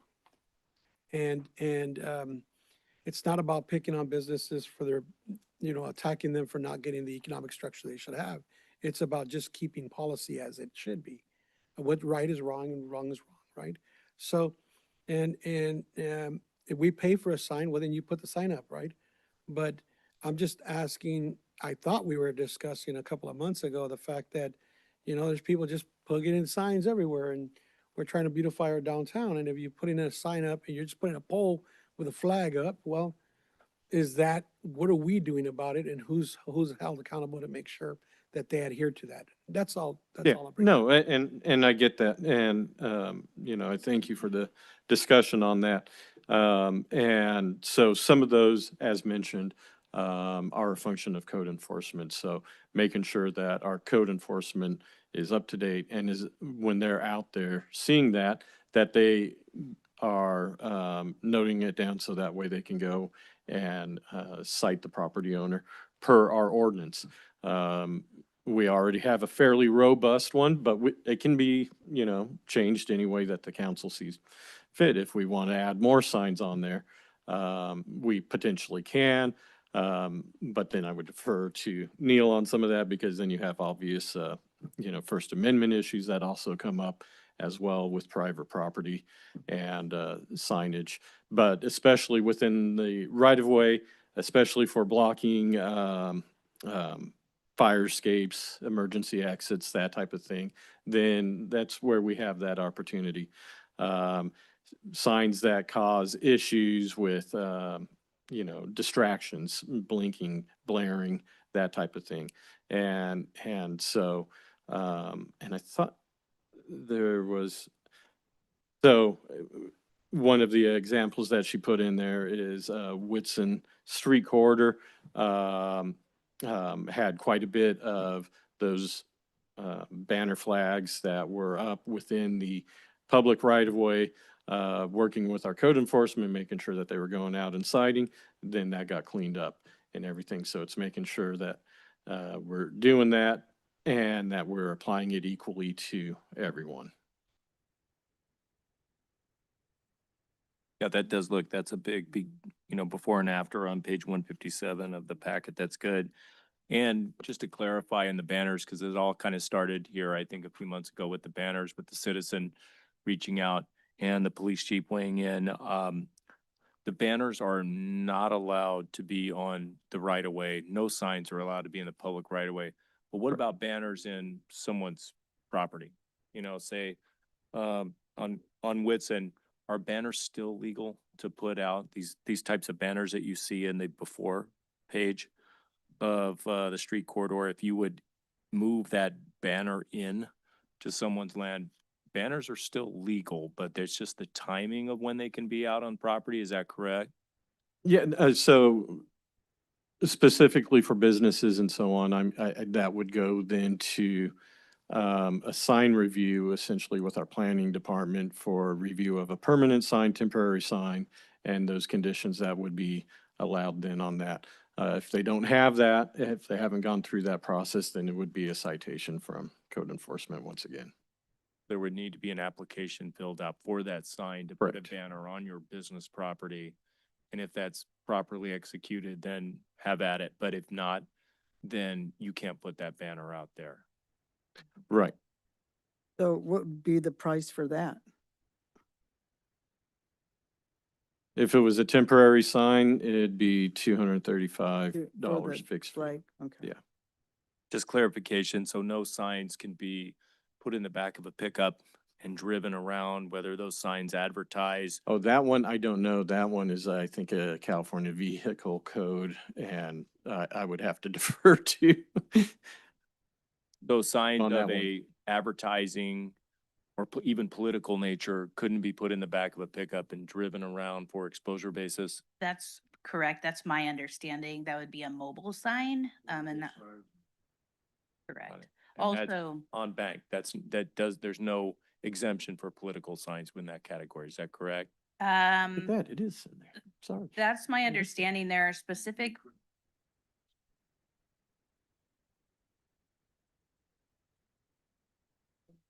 Got it. So it's just a public safety issue.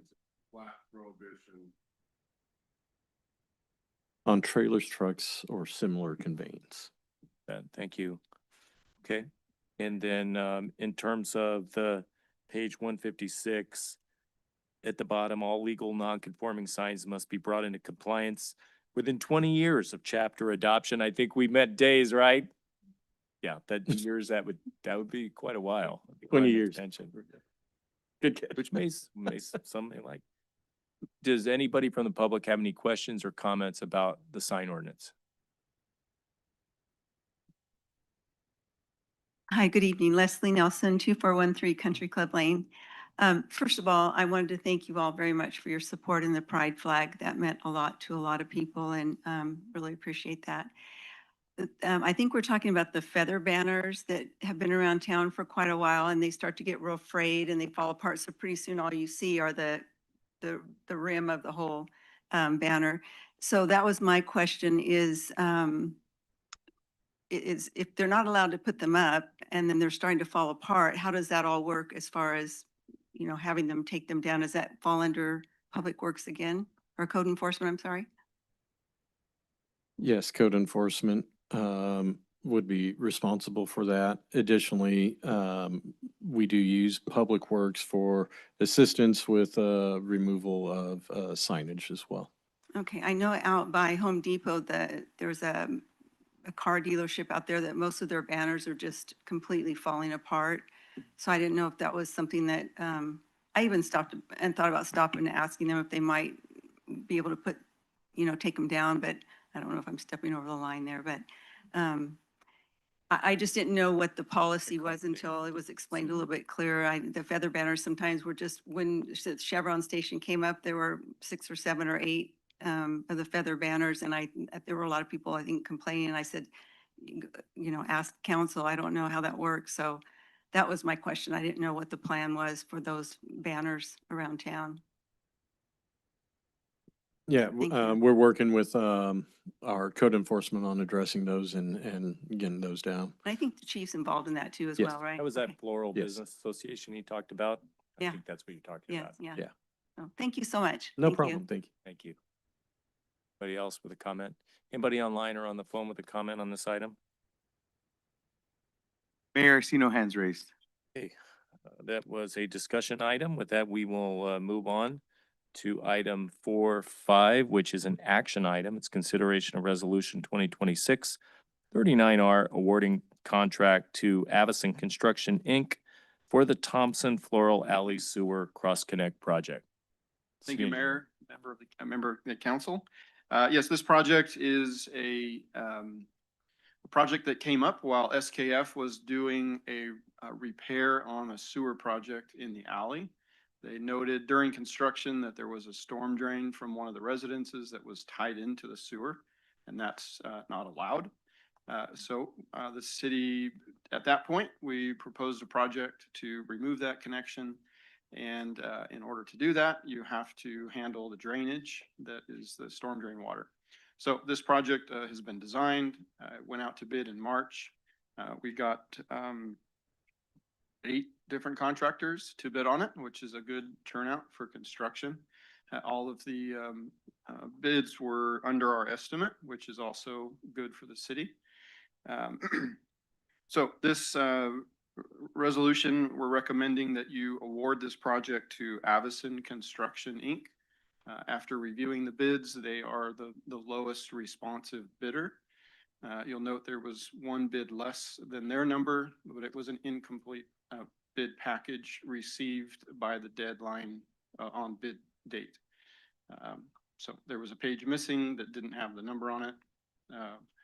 They submitted their page after the deadline, and we reviewed that with Public Works Director.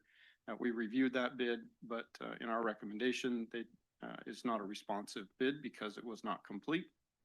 So therefore, we're recommending Avison Construction for this work. You'll notice the contingency that we're proposing and the construction management amount. The funds for this project have been included in our CIP and the budgeting. This is for local transportation funds, or LTF. So all of those funds will be used for this project. So we would recommend approval of this item. And where's this located? Trying to visualize it. Sure, this is at the intersection of Thompson and Floral. It's just east. Oh, okay. Right. Just east of Thompson and just south of Floral. The Across from project cemetery? south of the cemetery. Okay. Yep. So when the project is done, that alley will be paved. There will be a valley gutter, storm drain system. Unfortunate reason to have to do the project, but the alley will be repaired, and this will be good for quite a while for that alley. How common is that for a storm drain to empty into a sewer line? It's not common. When SKF did their master plan, part of their master plan, they installed meters throughout the collective system where they could tell when it rains. They can kind of tell when there are cross connections. There were very few, if any, that were noted in their master plan for the city of Selma. If we find them, then we just have to take care of them. If I could piggyback a little bit on that too, one of the things to consider on these types of projects, those cross connections are what is referred to as I&I. I&I is rainwater that's entering into our sewer system. And the thing to think about is we pay for gallons per day of treatment at SKF's plant. Our objective ultimately is to remove all of the I&I cross connections from our sewer system to reduce the rates that we're paying for treatment at the plant. So this is a very needed project for the city of Selma. How much do you think this will reduce the bill from SKF for the city of Selma on an annual basis? We would have to go back and look at that flow information from the flow meters that were installed a couple years ago during the rain events. We could get that tabulation put together. It would take some time to go through all of that data. Yeah, they just sent us their most recent flows last week, I think. I think you were right. But yeah, we got It's not an insignificant number. No. It depends on the connection. It depends on the area of where the rainwater is being collected. So Save the city it's hard money. to say. Sounds good. Anybody else with a comment? I have a quick question. Has the city of Selma done any work with Ovation Construction? Have you used them before? Yeah, I'm familiar with them. They, I believe, did the work on Highland Avenue at Rose. It was a street project, a paving project. We're familiar with their work and they met all the requirements in the bid package.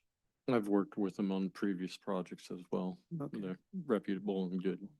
It's really good Thank you. turnout for this. A lot of companies that came out. Anybody from the public with a comment? Anybody online or on the phone with a comment about this agenda item? Mayor, I see no hands raised. Great. Is there a motion to approve this item?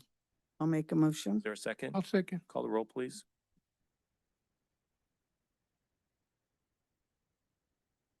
Mayor Pro Tem Guerra, Yes. Councilmember. You can do it. Come on. Jose Guerra, Yes. Councilmember Avalos, Yes. Councilmember Trujillo, Yes. Mayor Robertson. Yes, item passes. Moving on to the next item, which is 4.6. This is a discussion item and it's the old police department parking lot conversion. Report, please. Sure, Mayor, members of the council, this is an item that the council requested that Public Works and our office take a look at as a potential conversion from a city police department parking lot, which is gated and locked, to an open parking lot available for the public.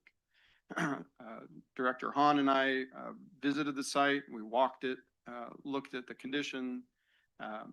So our office then, based on that visit and direction from Director Hahn, created just a quick concept of what we believe from an engineering standpoint would be needed to bring it up to a standard adequate enough for the public, including ADA compliance for a parking stall. In my quick opinion, the pavement itself is in good condition. There are some cracks that would need to be what we call crack filled, and then would probably just slurry seal the top. So there's no repaving. We're not having to really demolish anything on the parking lot itself. We'll end up restriping it so that the stalls are clear. Most of the cost that's going to go into this project is to remove the wall around the parking lot itself. There's no proposed changes to the actual police department building. So what we're talking about is just the parking lot. The wall, the gates, that there's going to be a cost there to demolish that. And then the sidewalk adjacent to the parking lot on the, what I'll call north and east side, it's mostly not compliant. So we'll need to remove and replace just the sidewalk itself, including the drive approaches. Those do not currently meet our standard. So, and the curb ramp at the corner would be redone as well. So in the end, if we take this project on, you'll have an open public parking lot. You'll have a complete compliant sidewalk on the two sides for the public with the curb ramp. And then we've budgeted to replace or be able to create one ADA stall on the parking lot. So that would be, there would be some construction within the footprint. The proposal and the cost would be a concrete slab, stripe it as an ADA stall. It's the easiest way to make those compliant. with this, we've also talked to Fresno County, the CDBG staff that we work with. We explained the project, explained what we were trying to do, what the council has asked us to look at. And Fresno County believes that this project is appropriate to use CDBG funds for, especially since we're redoing all the sidewalk. It falls within the sidewalk connectivity project that they have for Selma. Our engineer's estimate of 175,000 is under the annual allotment that the city gets, that we've been using, the city's been using for sidewalk connectivity in the southwest.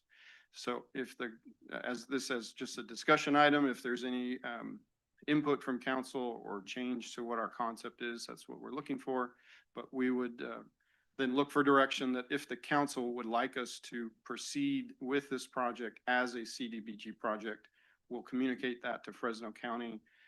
You'll see the agreement then come back in a few months with this as the project. You're just looking for consensus from us tonight to move forward. Or any other direction as far as, or change it. I've included a little drawing that's just a concept, so you kind of see what I've talked about.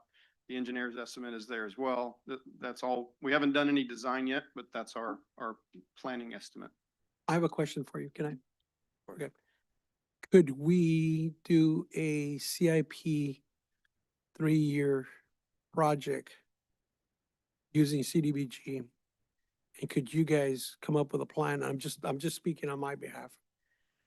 And say that this area here, phase 1 will be just, tearing whatever it down. And I'm just talking about, because 175, maybe we're going to want to do more things, but creating a CIP project for 3 years and using that, maybe expanding the scope so we could really be able to use it and do other things with it. Is that doable? I'm not sure if I understand the question. So let's just say that it's more than 175,000 and we decide to make this project a 2 to 3 year project. Could we still use the CDBG funds in the phase this way? I believe so. I think it's a part of talking with Fresno County.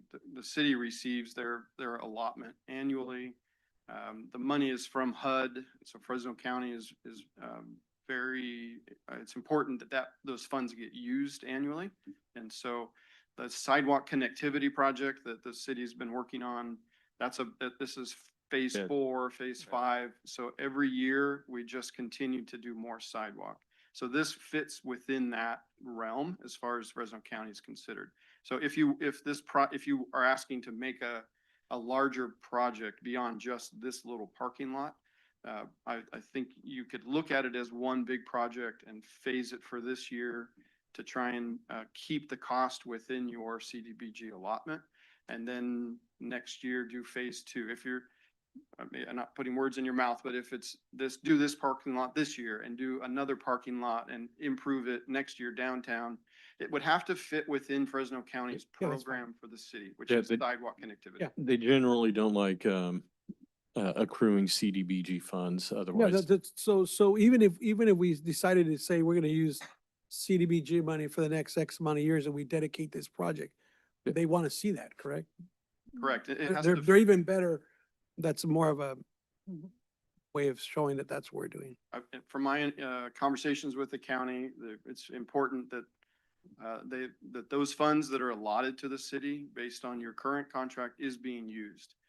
There are ways to share those funds, but it is recommended that we use them for Selma. We get something done this year and continue to improve the community. And for council, the only reason why I bring this up is because, as well as I do, that when we start talking about improving a piece of land, we come up with something different and something else, right, to add to our community. So a CIP project would be a beneficial for our community. But. And I think that's the key. This is just prototypical block grant project right here. They're always very specific about it from what I've seen. They want to see, that it matches the theme of the city. Sidewalk connectivity is exactly what we've been doing for years. They're very specific about where it can be applied. And that's really good news. I mean, this really fits that. Sounds like very, very well. Question I have about the specific project. Love the funding source. Love how quickly we can get moving on this. But why remove the block walls? Is that absolutely something necessary? I'm just thinking, you know, if you kept the walls, then maybe you could make it a more secure facility in the future. Is that not a public parking hallmark, or what are we looking at? The recommendation to remove the walls is for open space and visibility and safety. Yeah. It's a block, it's a Visibility solid in block terms wall. of PD being able to drive by and see if Correct. there's anybody getting harassed Or hiding, stalked doing or hiding in the whatever, parking yeah. lot. It's different than a wrought iron fence that you can see through and make sure nothing is happening. This is a block wall that's solid and is only open where the driveways are. And so it's not visible Very at all. enclosed. So our recommendation is to remove it so that it's open, safe. It needs to be a public parking lot to meet these requirements as well. Okay. If I could, real quick, during the discussion on the sidewalk with the city engineer and myself, some of those things like removal of the block wall are some things that Public Works can look at doing in-house to save money on the project, and we did discuss that. So there could be an opportunity for Public Works to do the demolition of the wall. And then if I could real quick, part of the reason, just so everybody understands, that we were discussing with the county, the CDBG, there were a couple of agencies that opted out of it during this round. And so there's some money still lingering there. So there's an opportunity, because it meets the requirements for that kind of project, for us to get in early on some of the funds that are still sitting there. There will be some, if I understand it correctly, if we opt to do that, there will be some finagling of funds for future allocations, because we're taking more than what our allotted amount was, but it could move the project really quickly. As Councilman Oseguera said, that parking lot on High Street definitely needs some work. The sidewalk needs work. The parking lot itself, there are a couple trees there. It's really narrow when you park in there, so maybe that might be a potential project for the future as well. Scott, you know, David, and Han, okay, I was on the wall. What if you drop it down maybe 2.5 feet, a 3-foot wall? Because if I'm not mistaken, that the old police station should have a camera outside that facility already. A surveillance camera. I'm not familiar if that's still working or not. Yeah, I'm not sure about the camera. We could check into that, but I can 'Cause it's say still- with almost yeah, it should be absolute still certain. intact. Should be still intact. I can say with almost absolute certainty that for safety, for public safety, that wall will need to be removed, because even a 2.5 or 3-foot wall, somebody could be laying behind it and awaiting somebody in the dark to come back to a vehicle. I think if we pass this around the table with the executive staff, the recommendation would come from public safety to remove the wall. Yeah, it's the reason why you see a lot of tunnel slides in parks have disappeared over the years. They're fairly narrow, but people hide in them and do illicit activities. So it's that same sort of consideration. Got it. Realities, unfortunately. So will there be lighting in this area? There's lights there now, and we're proposing just to leave those lights when we talk to Director Hahn, to leave those. If we need additional lighting, I know the solar lights is something that we've been looking to use as well. So that would be an option. If we need to add that during our design, we can do that and make sure we stay within the budget. So if you get consensus today, what's the timeline on this looking like? So the consensus and direction with city manager to make sure that we communicate that to Fresno County. I need to let them know that this is our project for next year. We could start designing right away. The reimbursement from CDBG won't be available until the agreements are signed in August, typically. So it's up to the council to, or the city manager to tell us to get started now. We can do that, have the plans ready, so that in the fall, we could go out to bid. And then it's your choice on a financial standpoint of being reimbursed for all of this money. And Fresno County told us that there's no issue with that. It's totally up to the council. You don't have to wait to start anything until the agreement is done. It's just, you're not going to get reimbursed until that time. Got it. So it's a reimbursement agreement. I have one more question. Okay, you say the county allocates 224,000 per year to the city of Selma. And if this project is gonna run roughly about 175,000, there's a remaining of 49,000.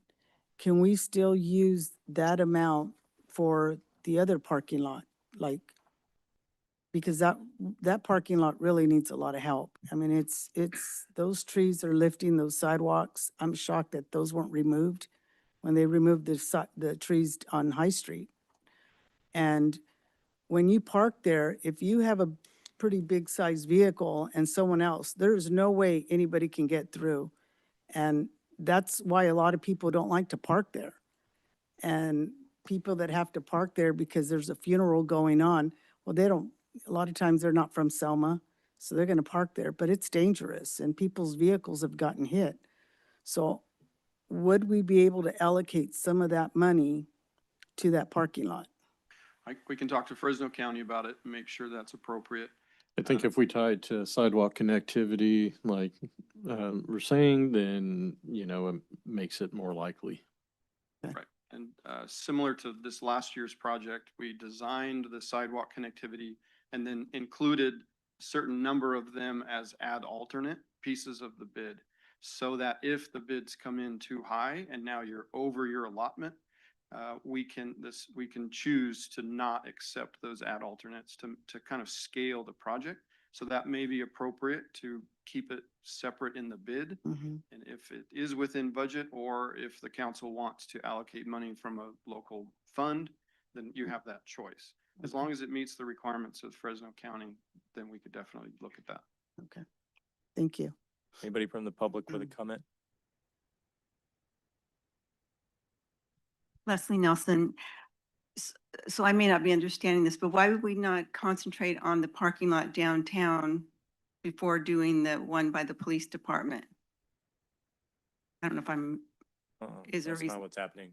No? So the first one would be to open up parking, and the whole reason for this is because, the tree stalls came in and they Right, eliminated a right. certain amount of parking spaces. So this is to build back those parking spaces and even more. Oh, to add more and not, Add and then more to worry parking about the spaces. other parking area later, if we can allocate the extra money toward that. If there's money Any for it money. under the Okay, block all grant. right. Thank you.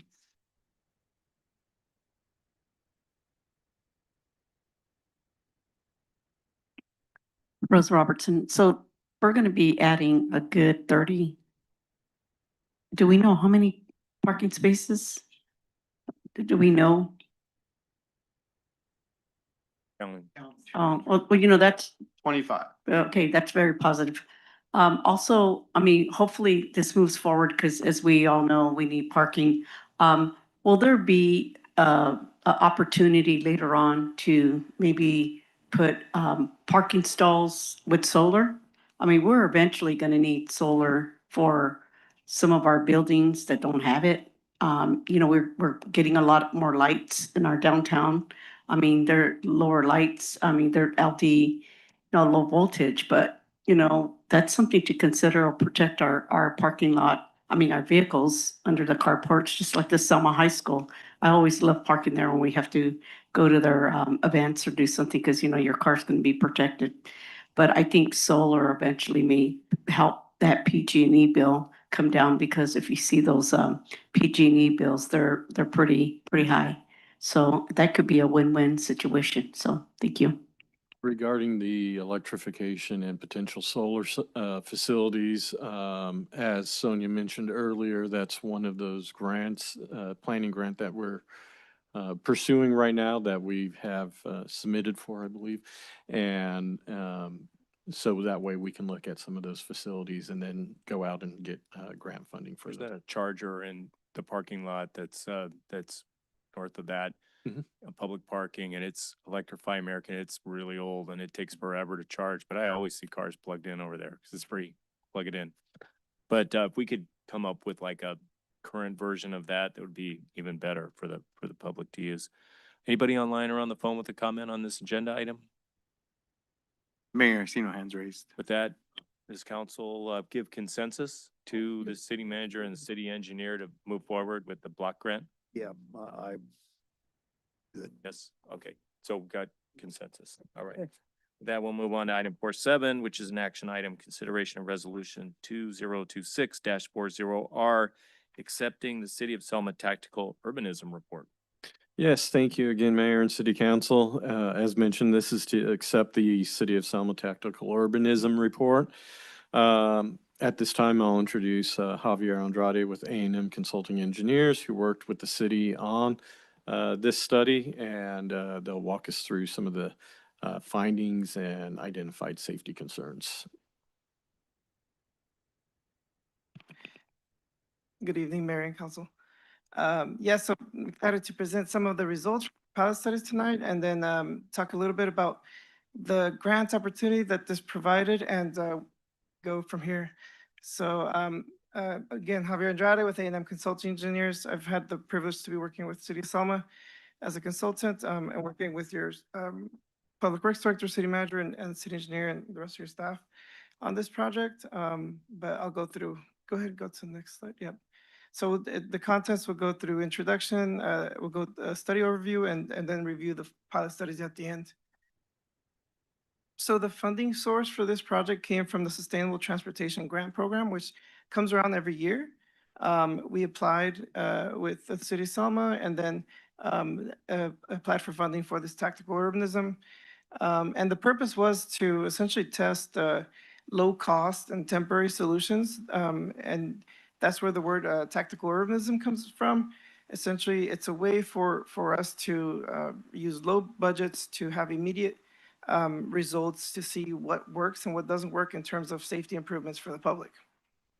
So additionally, with these funds and this report, which was attached for the council, essentially, we would identify safety countermeasures. So if we do find that something does work, we talk about why it works, and then we also use our tactical urbanism report and pilot study to help support future grant applications to say, hey, we've tried it, we implemented it, we had public input, and we found these results. So now, could you provide some funding to have some future in our grant applications, some future concrete improvements that would solidify a long-term project.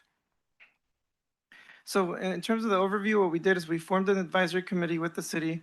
Advisory committee comprised of many people who helped, which we met with every month. Essentially, city manager, city engineer, fire chief, police chief, public works director, planning, and a lot of other city staff. But we had a pretty big group, and that we met every month and talked about this. So with that group, with the advisory committee, we prioritized different locations based off of collision data. So we looked at all the collisions around the city of Selma, and we mapped that also versus the community survey we did citywide, asking where they felt the city had the most unsafe intersections. We mapped that, and then we identified which ones are the most priority, and then identified different ways that we could try to solve the safety problem in those intersections. And then we got some speed data on each one of them, either before we implemented a pilot study on that cross section and after, and then compared those results, which I have those coming up.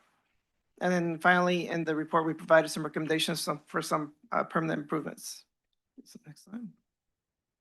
So the pilot studies. So pilot study 1 was a good pilot study to start off with. This was one of the most unsafe intersections at Thompson and Lewis.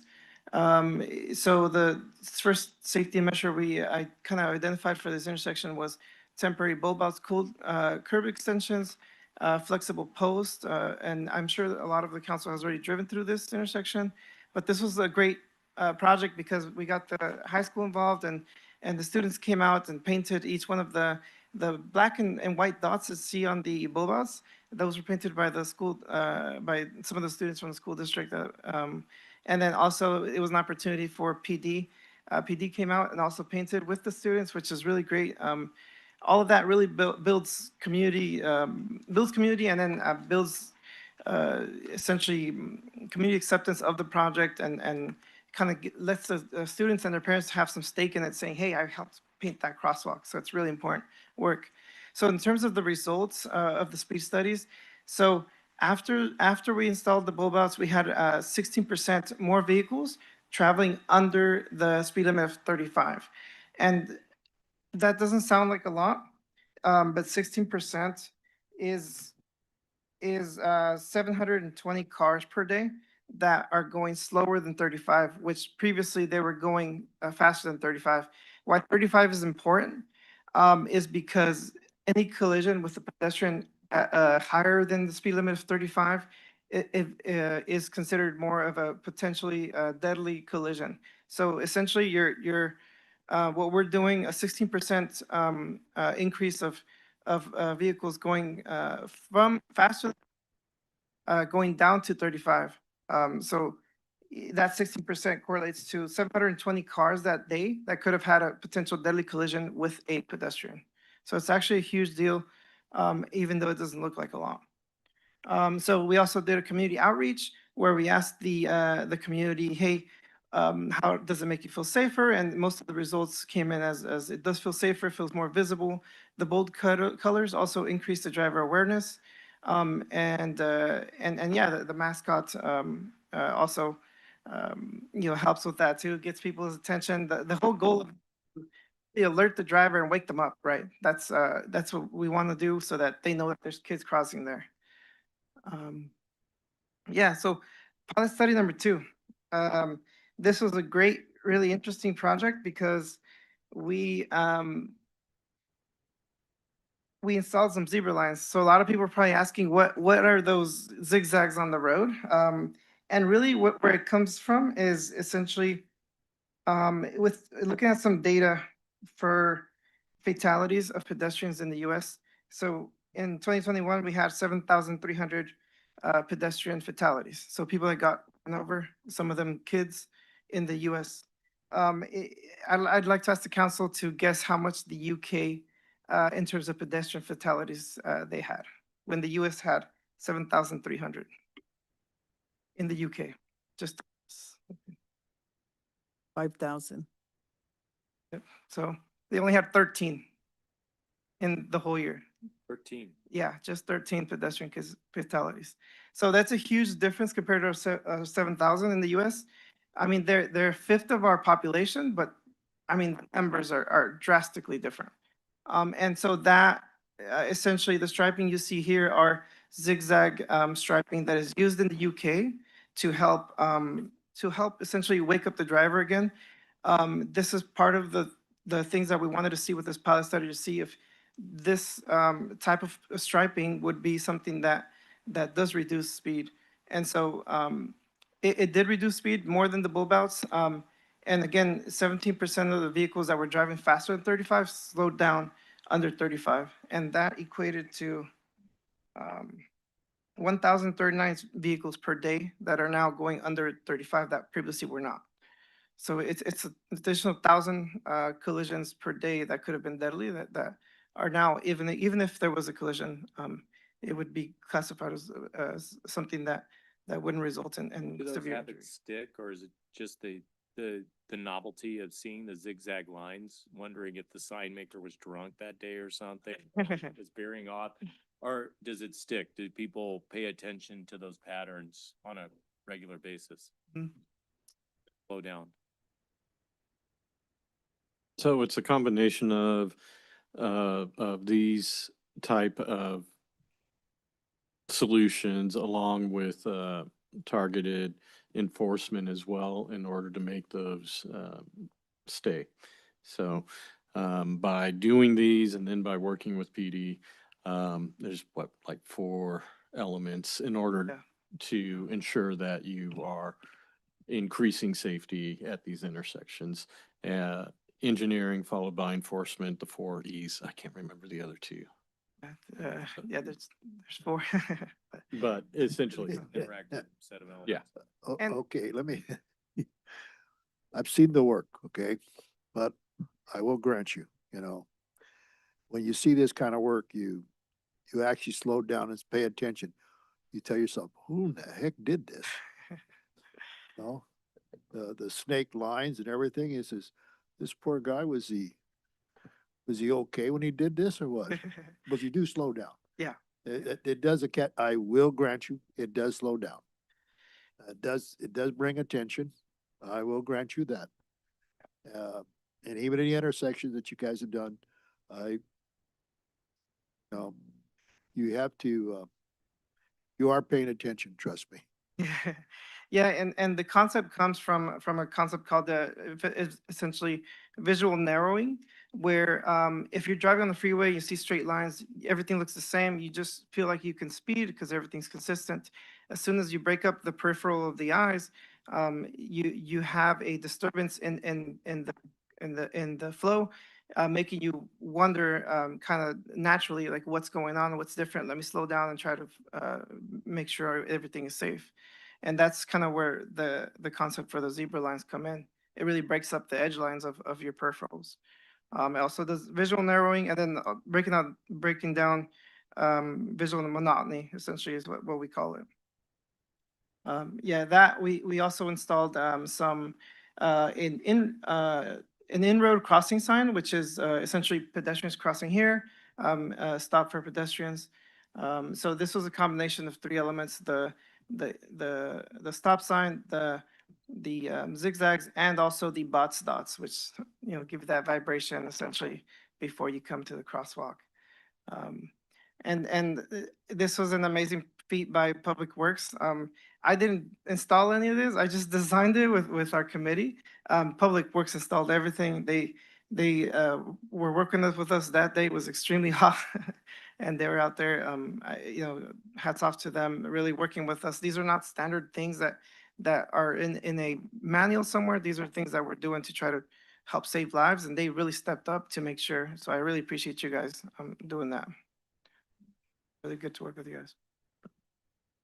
Okay, we can go to the next one. It was hot.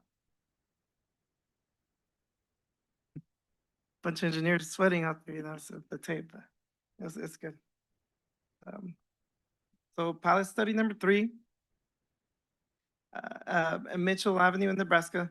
Again, this pilot study was at a high priority intersection. There's as people come into town, and there's a school down the street here. And a lot of times the students are crossing there after school, before school, and you have high speed traffic coming up Nebraska. And so essentially with this pilot study, we focused on a thematic crosswalk. This type of safety measure also looks at how do I make the crosswalk colorful and how do I make it stand out. On top of that is community building, because we reached out to the school district, which sent over some students that actually painted all the crowns with Public Works' help, of course, on the crosswalk. And essentially, this is not a project where you can get natural speed data from, because it's at a 4-way stop. But this is a project that is needed to wake up traffic and let them know that there's children nearby. Sometimes crowns, books painted on crosswalks remind drivers that kids are around here, and they do cross here, and it's not just a freeway coming in from out of town. The other thing we also installed was bot dots. Again, the rumble strips on the road to help alert the driver before they get to the crosswalk. And then also this one, we installed a hardened center line, which is essentially those orange cones in the center of the lane. And those delineators essentially give you a hard center line. So again, it works as visual narrowing. It makes you feel like I better slow down before I get to this what looks to be an obstruction, not an obstruction. It's in the center line where traffic was not supposed to be anyways. The other thing it does also is it makes the vehicle stop at the crosswalk all the way through and have a perpendicular view with the pedestrian on both sides. And so it stops them from turning early. Which again creates that perpendicular view to pedestrians so they can actually see kids as they're crossing across the street. And yeah, the pilot study number 4. Right in Burnham, it's standard, I guess it's not a standard speed bump, but this is a speed cushion. These cushions are designed to allow emergency vehicles to ride through them without being impacted by the speed bumps. And then also, in terms of with speed data before and after, we saw a similar increase of pedestrians traveling less than 35. So uh, uh, we, so 16% of drivers that were going above 35 miles an hour are now going under. So it actually had a similar result to zigzags and to the bulb outs. Between 16, 17% is what we're seeing of decrease in speeding. Deadly speeding is what we're actually talking about here. And so with this one, we had a community feedback. They just say that the crosswalk feels safer. Community said that they forces drivers to slow down, and the only caveat to this was that PD, fire department, and many other and public works staff noticed that traffic would now go into the oncoming lane to avoid having to hit the speed bump, and so that creates another hazard there. Another like easy solution for that is to add, yeah, put them on the other side of the road. We're limited with the funding on this because of a planning grant, so we had to make certain decisions, but that's something that the city can look at in the future. Well, and then I think too, the other caveat on that is that within the study itself, when it comes to the speed cushions, that while there is a 16% reduction down to the 35, it was right at that point. And then initially after they hit that, then they sped back up to over 35 again. Do we care though? I mean, that's right in front of the high school. Yes, it's terrible that they speed up after the speed cushions, but is that like where the kids cross? Because those kids walk every day to the high school from there. That is like ground zero, right? It was put before the crosswalks in order to bring awareness to them. So they get aware. Yeah. I hit a speed cushion, I'm aware, and the crosswalk is coming up. So I'm really gonna probably see people cross. I think that's the whole point. Yeah. Speed is important because it's, you know, if they're hit somebody over 35, it's potentially fatal. But I think the whole point is getting the awareness up and reducing the speed. And then these ones were chosen, as was stated, for emergency response. That was one of the other E's, the four E's that I mentioned earlier. So it's education, engineering, enforcement, and emergency response. My You want to speed consider cushions that. there, are these sort of mix and match? You try different techniques, like you Mhm. could have put in the bot, you could have put the bot dots right there too. Yeah. And it may have done the same thing. Is that right? Or is there a rhyme or reason to why you put the particular? So that was our final location for the study, and we had an immense amount of input from council about speed bumps or speed cushions. So we felt because it's catty corner, you have the elementary school and the high school at that intersection, that would be a good location for our final pilot study and to give that data to the council for them to review. I will note, if I can, the fire department said that they had to slow down anyways for the speed cushions, just because they have a large engine. And if they clip it wrong, it's a hazard for them. So the fact that it pretty much provided the same results as the bulb outs, with the bulb outs having zero impact on the emergency, is something that the council should consider going forward. So thank you for allowing us to work on this amazing project, and Thank you for your report. Yeah, so ultimately, this is to accept the study that was presented. And what we will do with this study is, I see that Sonia had left, but we'll use this study to go after grants or adopt them into existing projects as we move forward. It gives good, valuable information on putting that in there, and we know how they will work in certain areas. Councilman?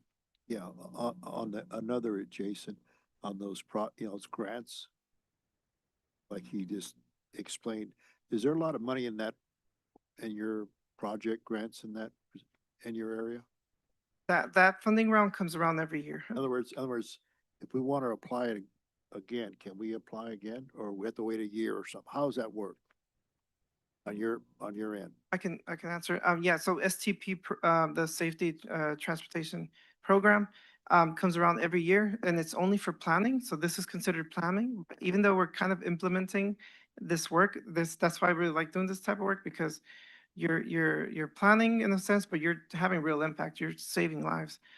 So yeah, this funding comes around every year, and we could apply for the next round, and do a phase two if we wanted. But then funding programs like ATP, Active Transportation Program, Safe Routes to School, stuff like that, are eligible grants that we can go after and use this as backup data to augment and increase our chances of getting those fundings.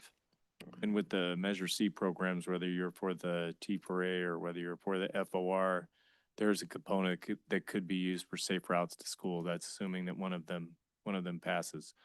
Because I think city had safe routes to school from COG, and I think that money has been dedicated so far. So Yeah, it would have to be. we actually further. referred to this study in its draft form, and I think that helped the city get the Safe Route to School money for that Rose Avenue location.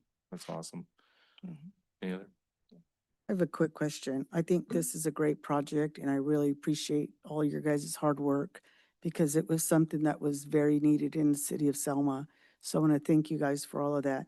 I just want to make a comment in regards to the painting.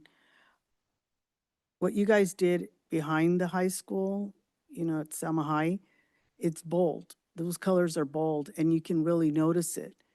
But when you go to this one on Mitchell in Nebraska, where Eric White is, the crayons, you can tell now that it's fading. So it kind of, I just think that if you go with bold colors, it stands out. And this is kind of fading now. And at least you still have those buttons that are there. But even those, I think you guys had to replace those pretty quickly. That's just my recommendation because I know it gets really busy there as well. And, I hate to see them not having the same protection that everybody, the other schools are having. So just something to think If about. I could just jump in real quick. So keep in mind that these are temporary study fixtures. Okay. So there are paints and other products that can be used that are more permanent. Okay. Part of the reason the buttons came off is because we use the smaller adhesive patches because it is a temporary study. So there are options to look at other products that are more permanent pavement marking products. These were meant to be temporary. Okay. So we can definitely look into that. And I have to tell you, out of all the studies, the crayons to me were amazing. The way, and it is a four-way stop, so there's not traffic passing through without stopping completely. Again, that was to identify those crosswalks and to let people know there's an elementary school right here and you need to slow down for the children. And it looks like when you look at the permanent solutions on page 242, you already kind of thought about the speed cushions not being as good for the emergency response vehicles, and you substituted bots dots, which have no problem with emergency vehicles. Is that right? Is there any issue there? Okay. So the permanent solution, so that if we move forward with this, the next thing we're going to see is the cost to permanently install these permanent solutions here. And then how will that be allocated? How will the funding be allocated to install the permanent solutions? So if I can, there's two of the pilot studies that have already been funded. So the Thompson Avenue at Lewis is part of the HSIP money that has been allocated. That's under design, as well as the other side of the high school. That's one big project. The Rose Avenue I referred to, that's the Safe Routes to School. That has been funded through the Measure C. So my understanding of the study, and I believe what Javier was saying, is that if you adopt this study, it becomes a planning document for the city to the CM's statement that now you can take this study and go get funding to help make these permanent. So I don't believe we're not showing you these are going to be the permanent. This is a permanent solution or solutions that have shown reduction in speeds. So then when you go apply for outside funding, you're more competitive and can potentially get funding in order to make something permanent. At any location in the city, these should apply based on the statistics. But a couple of these intersections have already been applied for permanent solutions and they're They coming. got funding, yes. Yeah, the high school. Okay. Okay. And, I would reiterate what Mayor Pro Tem said. It's just, it fades and we just want to make sure the colors stay bright to keep people, like I asked, how sustainable is this? If people just like, okay, well, I'm going through colors again. We just want to make sure that we keep gathering that attention, keep getting that attention, on a constant basis. Do we have any comment from the public? Do we hear any? Oh, go ahead. On the paints, even though it's a study, can you develop a paint that's glows in the dark? Certain paints that glow in the dark. They could, nighttime they could see it. Innovation, just thinking about that. They do have some reflective types of paint that are thermoplast paints that, again, we can look at permanent materials once we adopt where those are going to be installed. So that's something we can look at. Great. I'd like to just say real quick, thank you to A&M. It's been a great project to work with you guys on, and a special shout out to Graciela. You took this project by the horn, and you really did a great job. So I appreciate that. Thank you. Thank you. Thank you both. Really appreciate it. Good job. Good job. And do we have any comments from the public?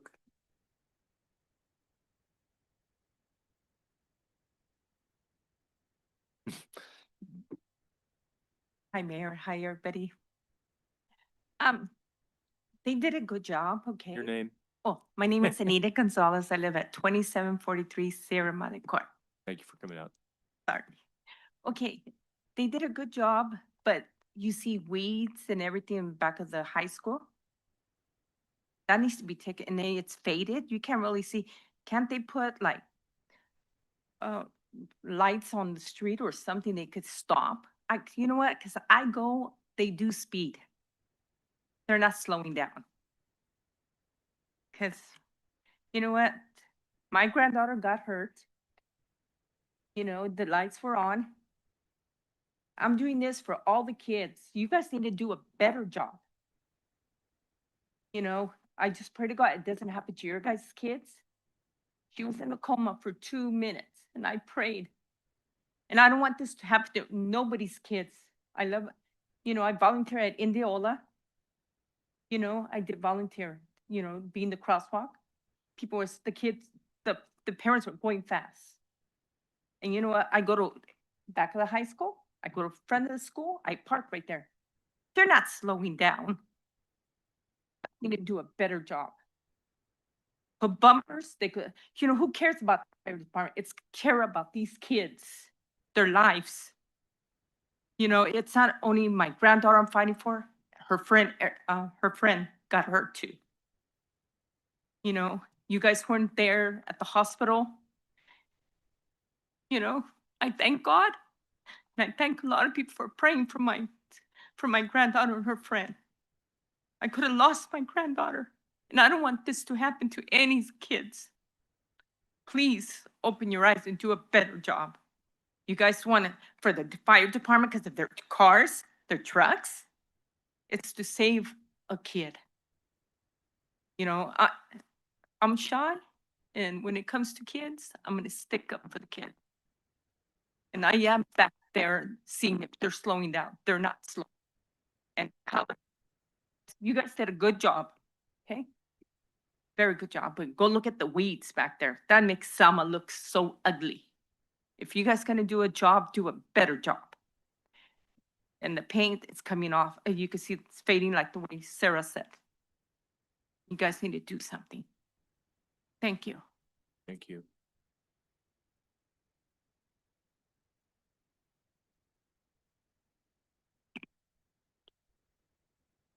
Rose Robertson. So I think the project being colorful and all, great, hands down. But I'm confused. Is there anywhere I can read or where, and why the trucks are, at risk for safety reason? Because they're pretty heavy. Fire trucks are pretty heavy, and I'm trying to understand, when they go pretty quickly, they're really running over foam cushion, right? And the only reason why I'm saying that is because we have a secondary office in the Monterey Peninsula area. And we're always in the Salinas area we're going to be celebrating 25 years. So we go over there a lot, and they probably put their speed foam bumpers probably maybe close to a decade now. And they're right by the elementary schools as well. And it's very interesting. I think I'm gonna call that city and see if the fire departments, if it ever had any problems there, because I just drove by there the other day and they're still there. So I'm just confused why it's a hazard to a very heavy vehicle. And I'm not putting it down. I don't understand it, and I think the speed bumps have always helped us slow down. As a matter of fact, if you go to the new Costco on Clovis and you turn right on before Shaw to be able to go on Clovis, if you continue to go down, I believe it's that street that have these hard speed bumps. And those I could see maybe having some, damage to the vehicles, because I went quickly thinking, and you go through that motion where you're like, oh darn. But the foam, is that the correct word? Foam speed bump? So what are they called? Rubber foam, rubber. So has there been any tragedy with the fire truck anywhere in the city? So maybe I could read on that and maybe understand it a little bit, because I completely am not understanding that part. Yes, we can provide some additional information, but it's not so much regarding dangerousness to the vehicle. It's more a concern of response times, and having to slow down slows down a response time if they're responding to an emergency. And when we know that, when we had Chief Webster's report last council about, every second, every minute counts when they're responding to something. So that's the concern from that side. And then additionally, if there are sudden jarring things, they're, for these vehicles are quite heavy, it could, do something, but that's, not our concern on that. Safety is a concern. And it like the study shows, the speed cushions do work and they are effective. But then the bot stots are just as effective as well at doing the same thing without having that decrease in response time. So I think the question I should also ask them when I call, if there's been response, that takes away from their emergencies. So just so I could get an update from the City of Salinas, they have them all over their schools. Thank you. Thank you. I have a comment, to follow up on the citizens' comments. Have you ever been to the city of Parlier? Talk about speed bumps. How do they deal with it? And they're not the foam speed bumps. I mean, you go through one of the streets and there's a lot of them. And you have to go and you go a little bit about from here to where Mr. Hornets, and you have to go over another one and another one. And I mean, how do they do it? They're everywhere. Speedy. Regulations. I'm just, Sir? Yes, Brian Maris. I agree with the fellow community members as well, and Councilmember Oseguera. I find it very hard as well finding that other communities around us have similar, or not the old school speed bumps like Fresno, Visalia, Hanford. So again, the question is, how do they deal with that? Is there something that they're doing right that we're doing wrong that we're not seeing? Because we are, again, we are talking about kids, crosswalks, anybody that's walking in near the schools. Again, it is a safety. I do see, the side of it, the calls coming in to get to the, those to get those to those calls immediately. But again, like I said, it doesn't make any sense that other communities or have those speed bumps that we're asking for, and how are they doing it? So I think there should be maybe like collaboration, maybe more research into that before we make a final decision. Thank you. Yeah, and as stated, I mean, they're within our study as one of, an option that's available to us. Exactly.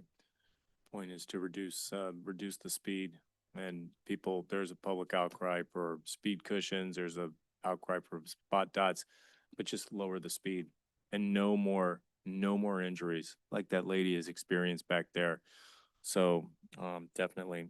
Okay, this is an action item is there a motion to approve this, City of Selma Tactical Urbanism Report? I'll make it. Is there a second? Call the roll, please.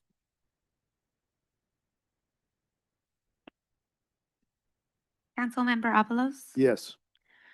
Councilmember Trujillo? Yes. Councilmember Oseguera? Yay, yes. Mayor Pro Tem Guerra? Yes. Mayor Robertson? Yes. All right, with that, it passes, and we're moving on to the future agenda items. Council requests for future agenda items not subject to public comment. Items require a consensus. Councilman Avalos. Yeah, I'd like to have an update, on the old Saymark building on their, I think the holdup is their permits. I know they've been working on it out there. State food, that's okay, that's okay. State Farm Office. No, that's fine, it's late. I don't throw you off in that road thing here, the bumps. And also, let me I want the council to have a current update on the developments that we have in our close in finishing up our update as far as our projects, as far as, Amberwood projects, and things that we're gonna start up, the timeline, when it's gonna finish and everything. That's all I gotta say. Thank you. Consensus on those ones? I'm good with Yes. update. Yep. Or we can get the update on on our project spreadsheet that we used to get before, and it gave all the updates and where we are and so forth, all the new businesses coming in. We can get that. I don't have anything right now. I'll think of Councilman something. Trio. Mayor Pro Tem. Well, we're speaking of solar, so I'd like to go, it doesn't have to be on the next agenda, but just in the future, I'd like to look at considering solar for the city of Selma and help reduce the cost of our electricity.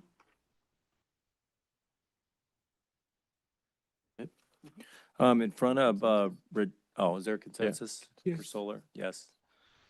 In front of Rodolfo's, we had the owner here tonight. There's the handicap designated parking spot, but is there any sign there? Aren't you supposed to have a sign can we look at that? See if we could put one in there? And we look at the curbing there too? We were talking about that tonight with block grant. Apparently there's a lot of people that go in. Some are pretty vocal about not having those, the curbs, the ramps up the curbs. If you look at the corner there, ADA compliance. Yeah. Can we add that to the list for, potential block grant money?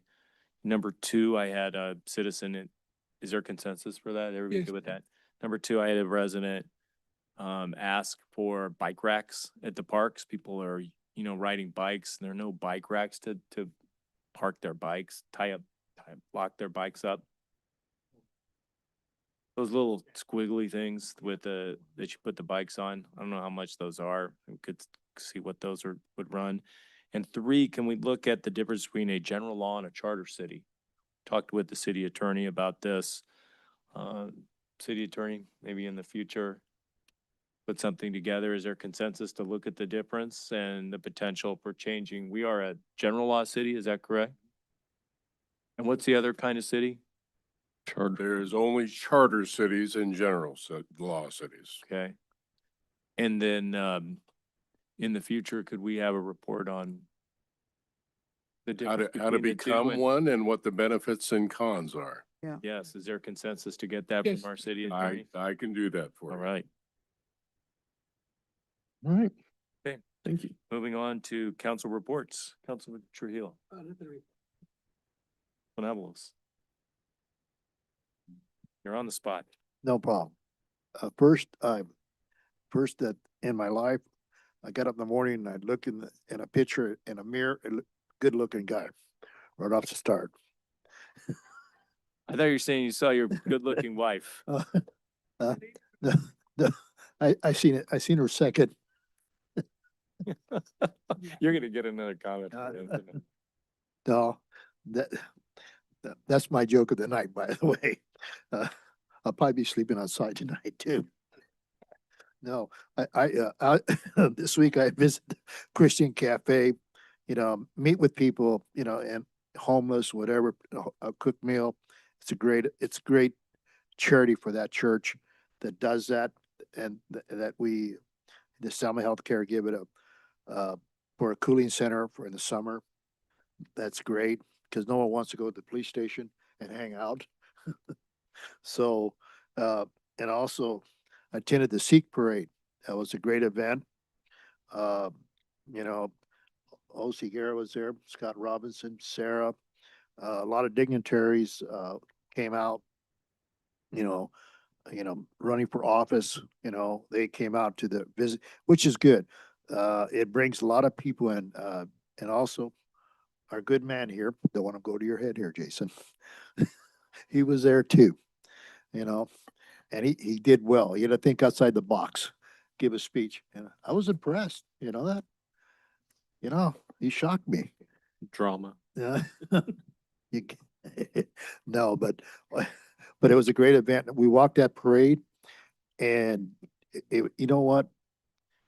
You don't get tired of eating food. I'll be honest with you. I think it's every probably what 100, maybe 150 yards. There's food and water, drink. Go again. There's either water, food, pizza, watermelon. Man, it was a great event. And I got to, like I said, Public Works did a great job. Covering that graffiti real quick. You got to tell you guys, hey, they did. We came back less than an hour. It was gone. I was impressed. But also, it was a great event. Events like that in our community, that's what Selma wants to, bring back. More events when you have more, because we hit that many people when we get over 4,000 people come here in the community, especially walking down the parade and everything, and they're looking at your town, and they buy here, buy gas, they buy food, they stay in the hotels. Um, the actually the Sikh temple, they try to buy local, they buy tons of milk, believe it or not, when they do their cooking. And the food is great. They feed all these people free. You just come and you can stay till they throw you out. That's Thank good. you. Thank you. Councilman Oseguera. Well, after the good-looking guy comment, I don't know what to say. I think you left me speechless. Yeah, that's a good one. But I attended the Sikh party that was not a party, but at the temple, the function at the temple. We also attended, everybody here attended the chamber mixer, a Portuguese, and I tell you what, they had a really nice spread. So, we're always looking up, me, if there's food, I'm there. But it was very nice. Everybody wins prizes, raffle prizes. So what else do we do? That's about it, huh? That's good. Mayor Pro Tem. I also attended the mixer at the Portuguese Hall, and I want to say, they did such a phenomenal job. I mean, it was really nice, and I think this was their first time doing a mixer, so they stepped it up and they really set the bar high. So kudos to them. I also attended the Sikh parade, and like my colleagues are saying, they mentioned that they had over 10,000 people last year, and this year they said they even there was way more. So probably 15,000 people. So that's really big for the city of Selma, and I want to give everybody so much thanks for, being Public Works or our safety department, PD, people mandating, security. I mean, they were all out there and they did such a great job. The generosity that these folks, they give to the community is just overwhelming. They do nothing short. I mean, they just want to give and give, and it's amazing. So I was proud and honored to be part of it. I've been doing this for over, 8 years now, and I'm very thankful. So that's it for me. Great. And it was great to see our building on that, everybody's comments. Totally agree. It was great to see our cemetery district board member, our healthcare district board member, our planning commission member. They showed up as well yesterday to the Sikh parade. It's a festival of rebirth. Like I said, our city's undergoing a rebirth right now, so it was very, very appropriate for us to be out there for the Sikh and festival, and they treat you like family out there. It's really very, very, very nice. So attended that. I also want to give a shout out to our communications director for going with me to the CBS News at noon to promote Selma events. He did he did footage. He sent a list of the events, so it really was professionally produced. So it wasn't just me rattling off events. It was visuals as well. About the great things that are happening in Selma and that are coming to Selma that we're promoting to the community. So just want to say thank you to our communications director for that, and to our city for having all these great events. Giving people a reason to come out on the weekends. Wanted to also say I attended the low-cost rabies shot clinic on Saturday, April 11th. First time we've had that in years, so that's good. Attended the Business Improvement District meeting last Monday. I toured the Rite Aid building for sale as a possible city community center. I attended that Chamber of Commerce mixer at the Portuguese Hall. I met individually with 3 local business owners regarding Selma issues and attended the Sikh parade. With that, we will move on to our final oral communications of the evening. Would anybody like to say anything at the end of the meeting? Anybody online or on the phone with a comment to send us off? Mayor, I see no hands raised. All right, great. With that, our meeting is adjourned.